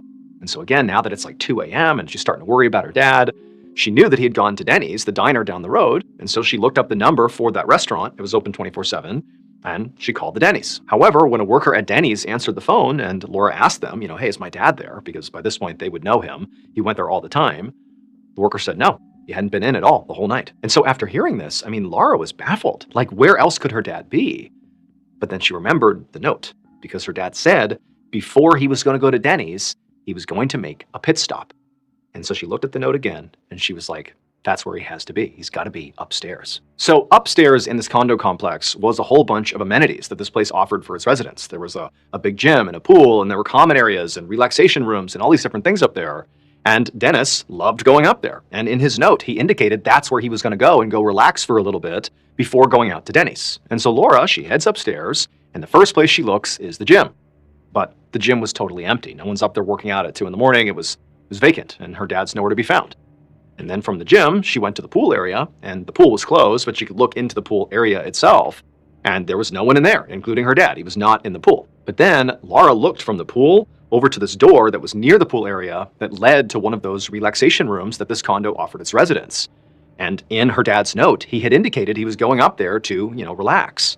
And so she walked over to the door, she tried the handle, it was unlocked, she pushed it open, and immediately she was hit with this overwhelming smell. She nearly gagged, and then she looked up, and she saw her dad.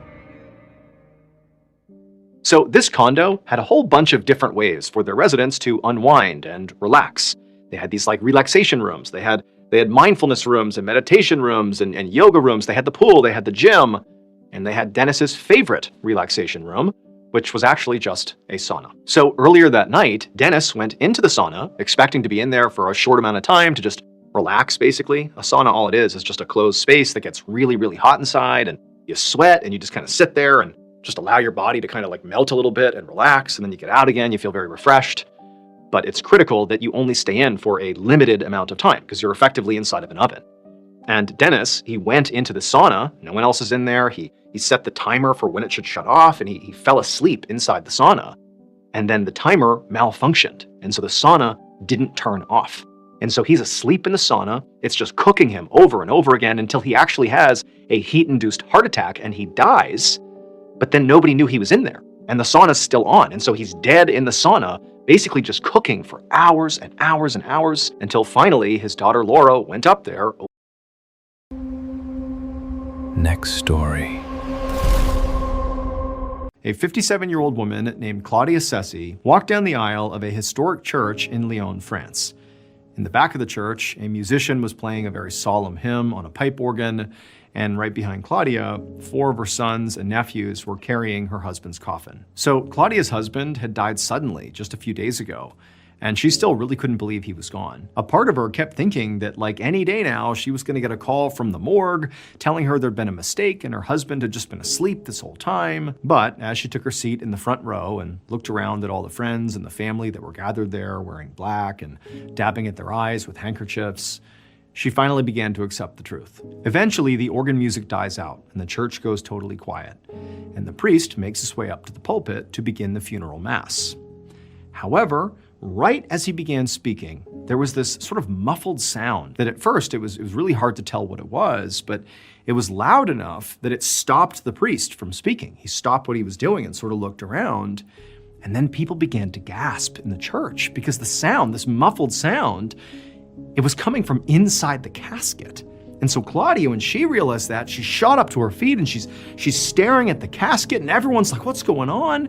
And then people began to scream because suddenly they realized what the sound was. It was a voice, and it was muffled because it was coming from inside the casket, and the voice, which was a man's voice, was saying, "Let me out of here." And so the priest, he's overlooking this scene of absolute chaos. He's seeing everybody screaming and running around. Nobody knows what to make of this.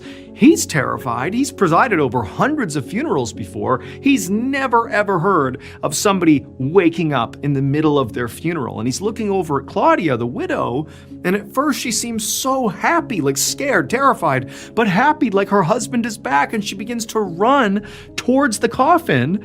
But she only makes it a few steps before she grabs at her chest and she collapses to the ground. And this seemed to snap the priest out of his shocked daze here. And he ran down to Claudia, and other people were running over to Claudia, and the priest began yelling for someone to call an ambulance.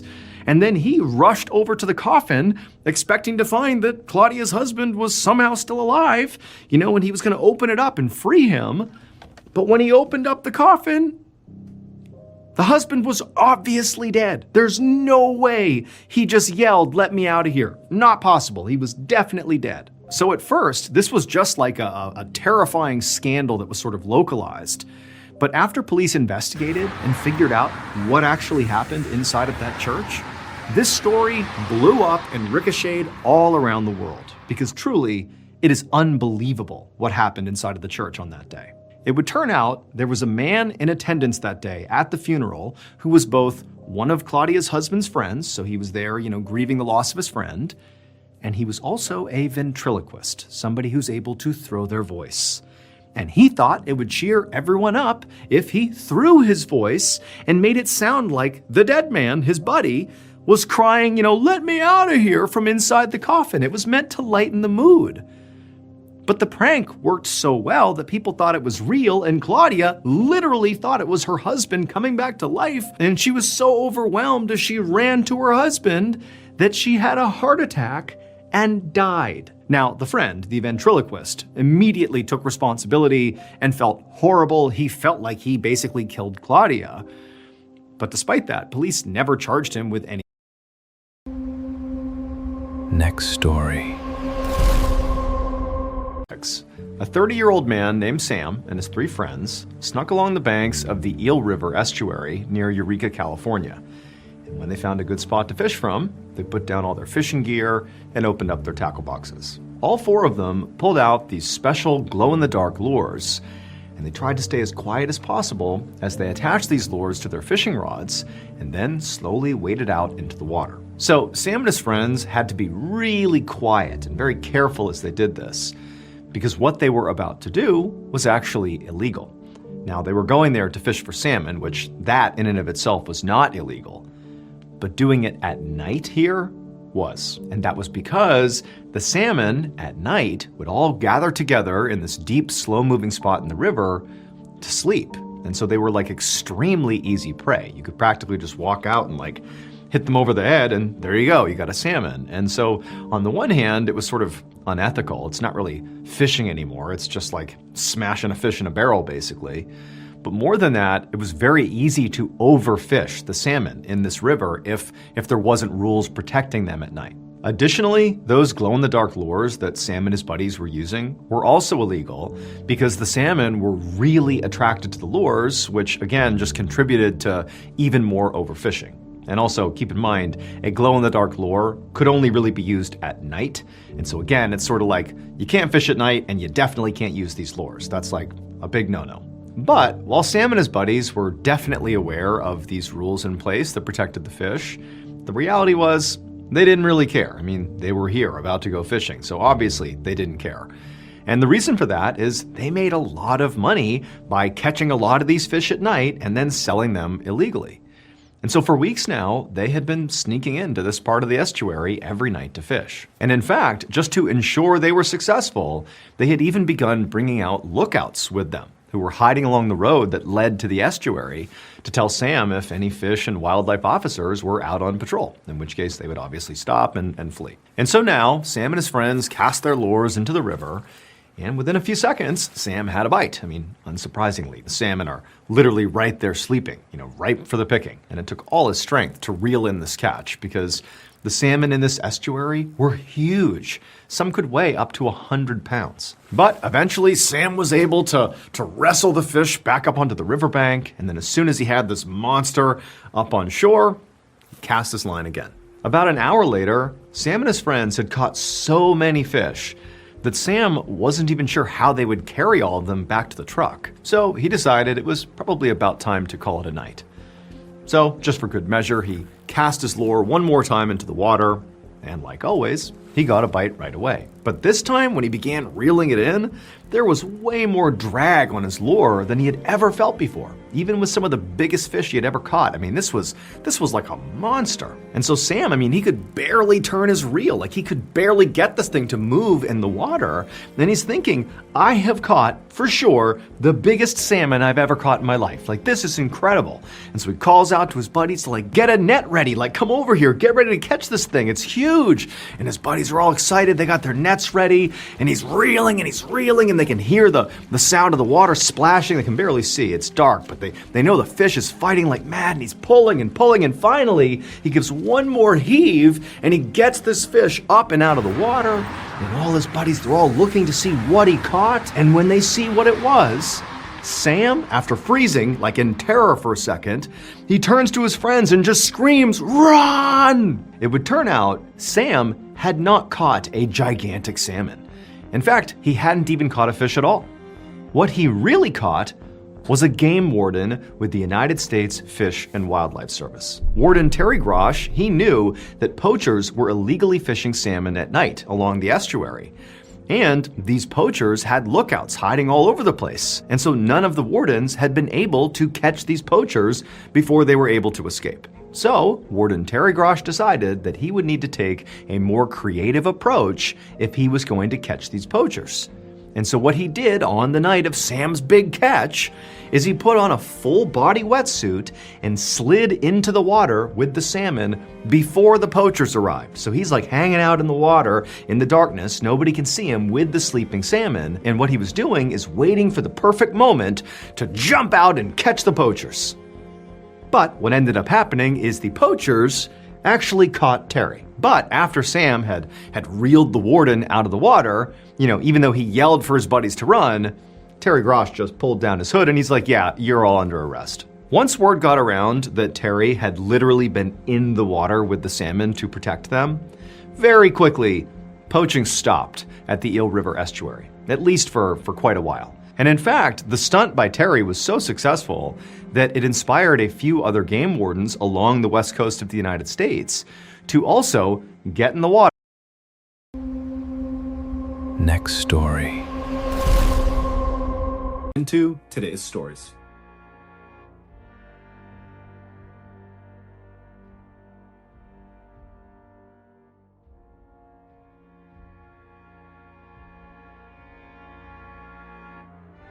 One morning in early June of 2011, in the Russian city of Kazan, a 49-year-old Russian woman named Fagiliu Mukametsanov woke up feeling nauseous. Fagiliu had recently had some health problems, and her doctors had told her that she really needed to take it easy, don't do anything that really stressed her out or made her mad, basically just relax. And so, on that morning, this is exactly what Fagiliu decided to do. Instead of pushing through her nausea to go to work anyways that day, she decided she would call out from work and stay home and have some tea and try to just feel better. But a little while later, when Fagiliu was in the kitchen making tea, her husband, Fagili, he came in and asked her how she was doing, and she said, you know what, I actually feel worse. My nausea has gotten worse, my chest hurts, and I'm starting to sweat.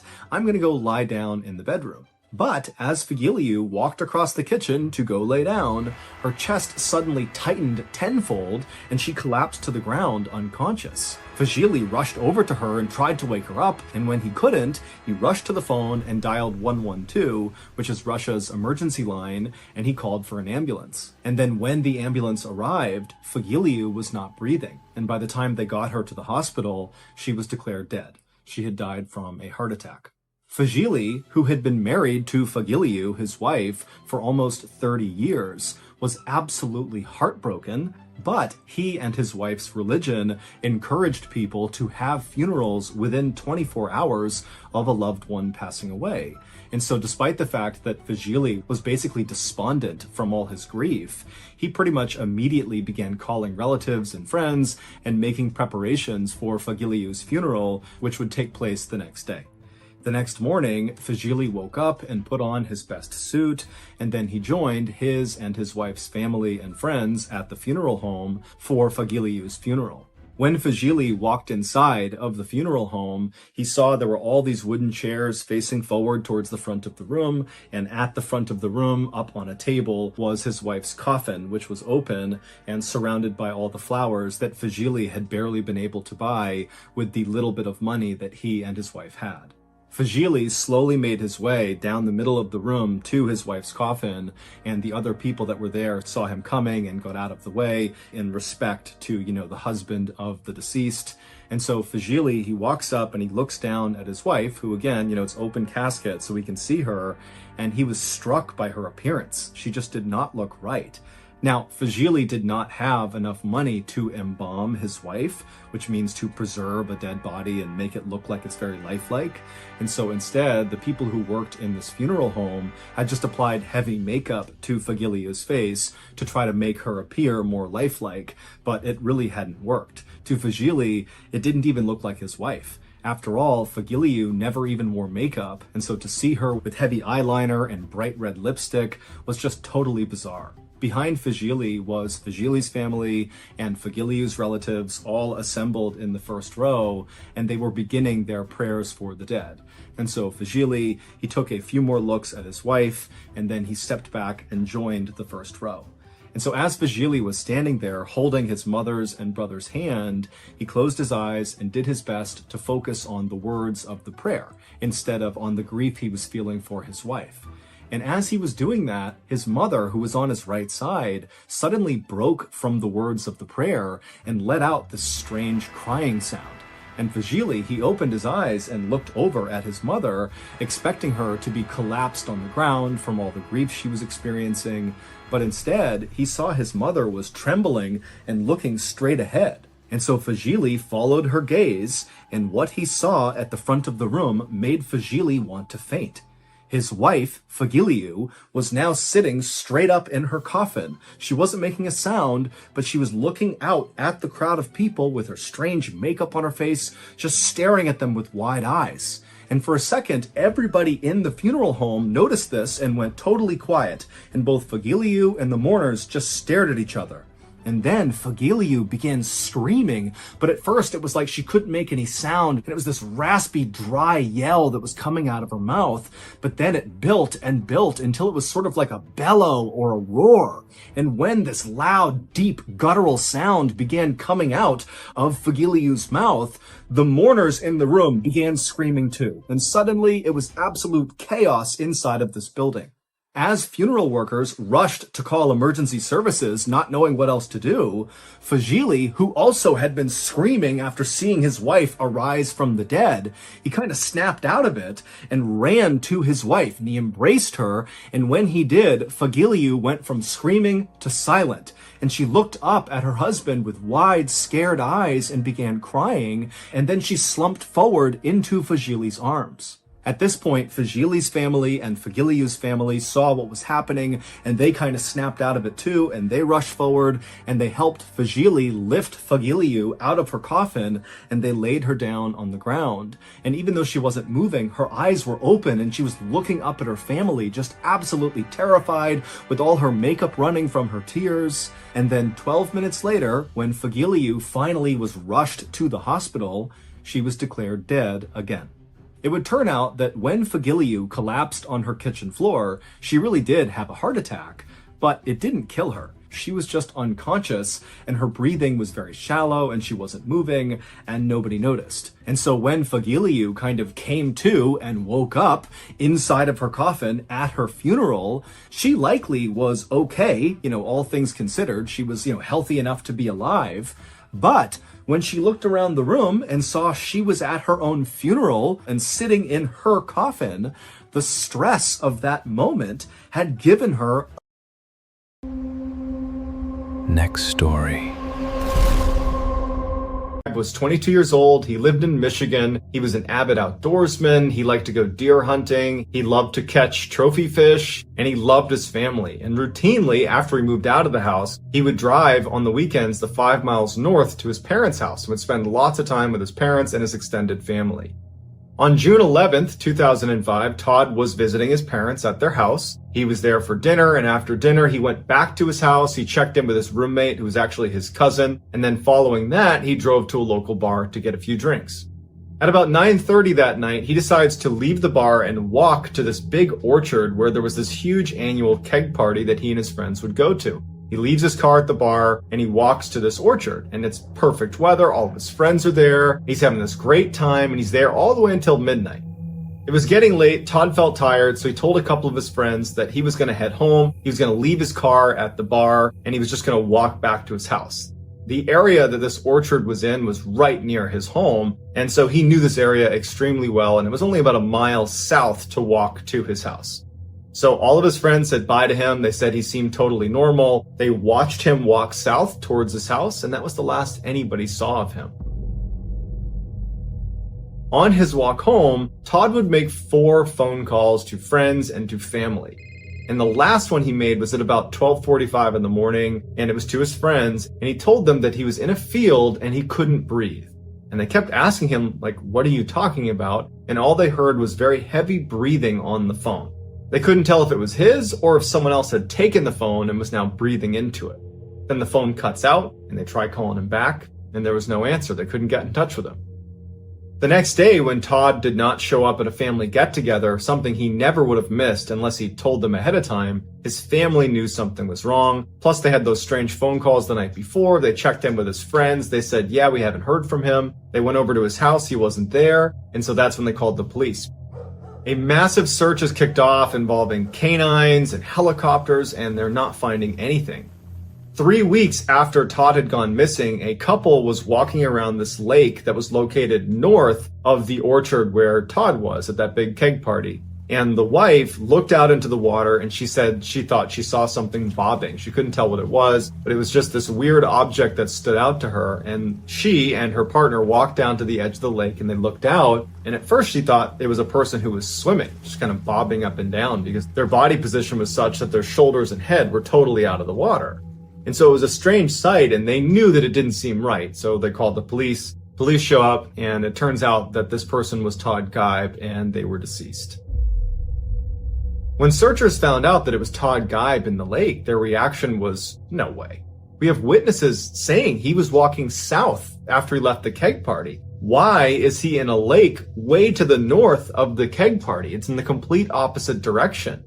Also, investigators were baffled at his body position because if he was a drowning victim, you would expect him to be face down in the water, as most drowning victims are. But for him to be upright, shoulders out of the water, it doesn't make any sense unless there's ice in the water to kind of prop him up. And there wasn't any ice in the water.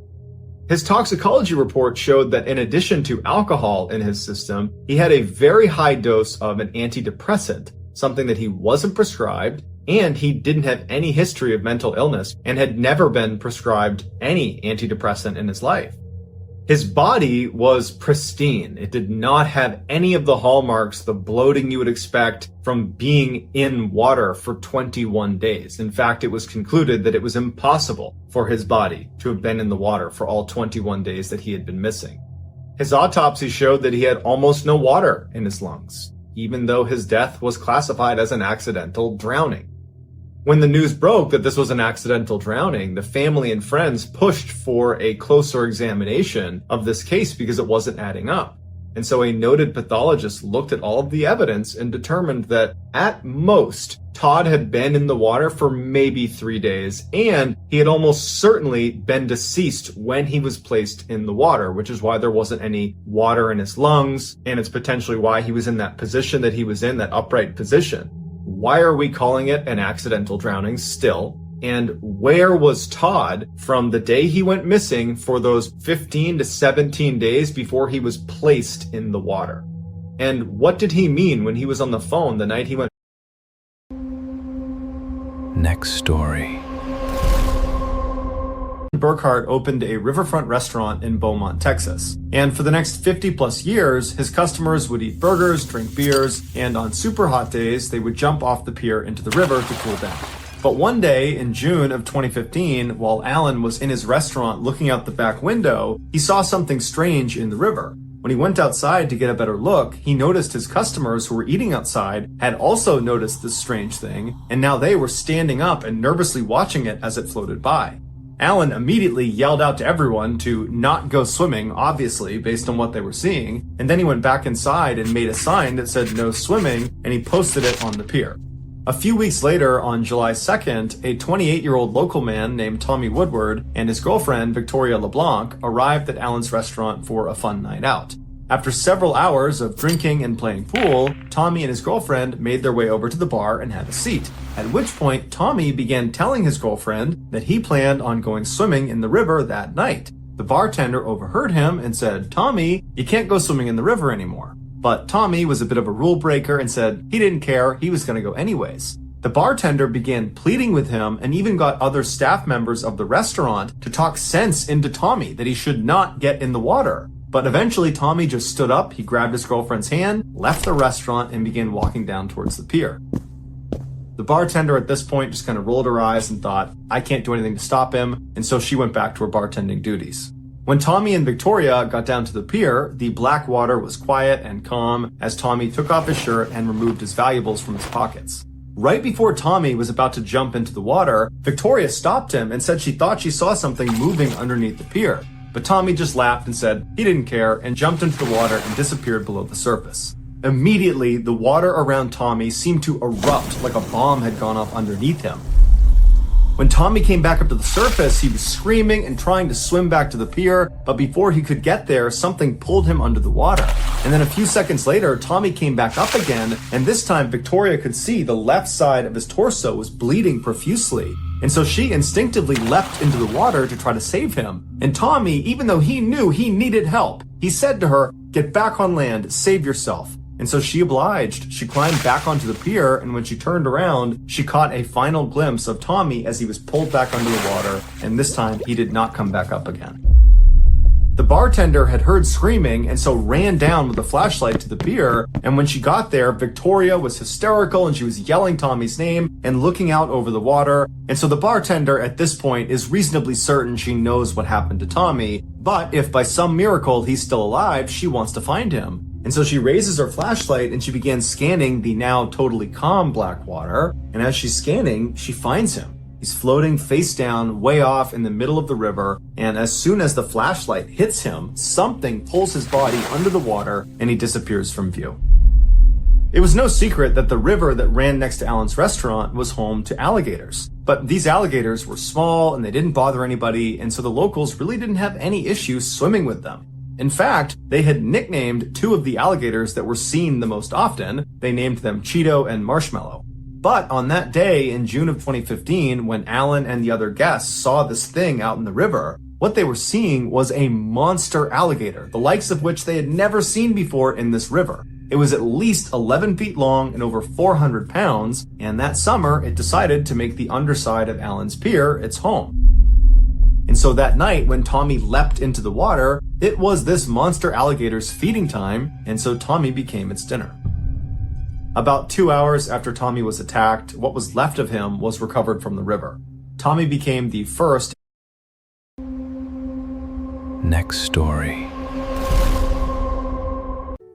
In the early evening hours of December 24th, 2011, so Christmas Eve, 26-year-old Zazel Preston sat on her bed in her little apartment in Anaheim, California, and wrapped Christmas gifts for her children.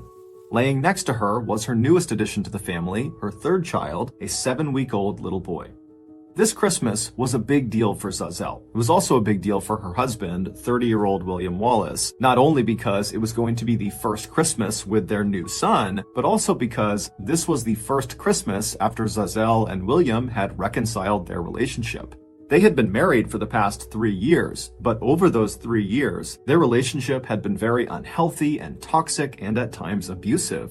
But earlier that year, when Zazel had discovered that she was pregnant, this baby became kind of like a new anchor point for their relationship. It was like suddenly they could put their differences aside and just focus on raising their kids together. After wrapping her final present, Zazel hopped off the bed, she scooped up her little boy, and then she headed out into the living room where she met up with her husband and her 2 older children, who were little girls aged 3 and 8, and then they all headed outside and went next door to celebrate Christmas Eve at a party with their neighbors. Early the next morning, so on Christmas Day, Zazel's 2 oldest children, the 2 girls, they got up early and they rushed out of their bedrooms and they ran down the hallway into the living room where their parents were waiting for them on the couch along with their baby brother. The living room was completely decked out with Christmas decorations that the family had put up over the past couple of weeks. The Christmas tree was in the corner with bright multicolored lights and ornaments all over it. There were wreaths on the wall and other string lights around the top of the room. And then over their fireplace were all of their stockings nailed up, stuffed with goodies. The little girls squealed with delight and ran around the couch and took up spots right underneath the Christmas tree, and they grabbed their first present and they turned and looked at their parents on the couch, and they saw their dad kind of give them a nod of approval, which meant, okay, you can start opening your gifts.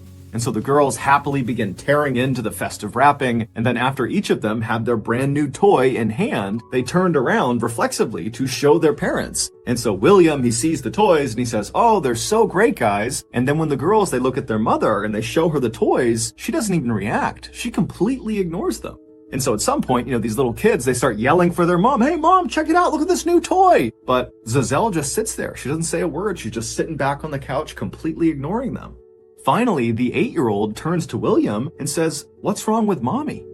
And at this point, William pauses, and then he gives Zazelle a scathing look before very bluntly saying to these young kids, "Mommy got drunk, and now she's ruined Christmas."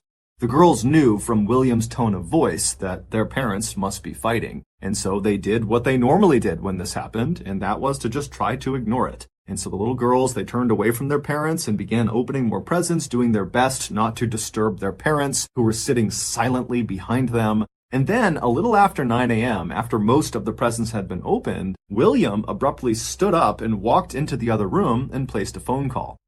And then, a few minutes later, there was a loud knock on the front door.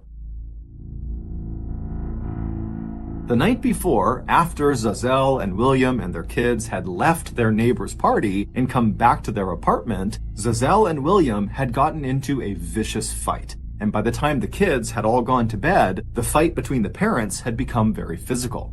Neighbors would recall late at night on Christmas Eve hearing this very loud commotion coming from Zazelle and William's apartment. And at some point, apparently Zazelle had tried to run out of the apartment, but William had chased after her and hauled her back inside.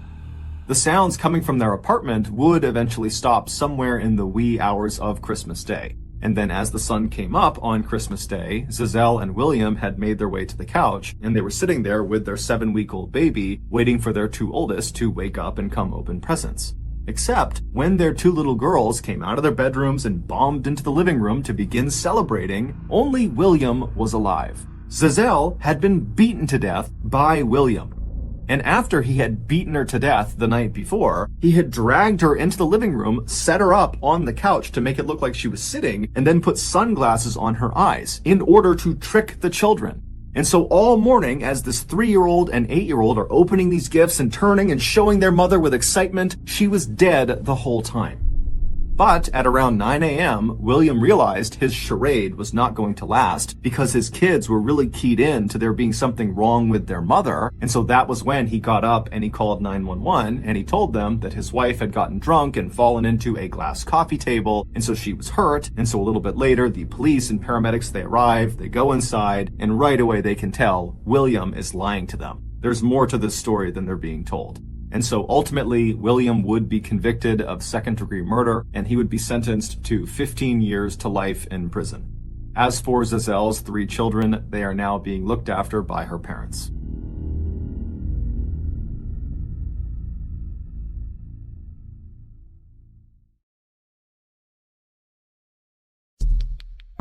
Our next story is called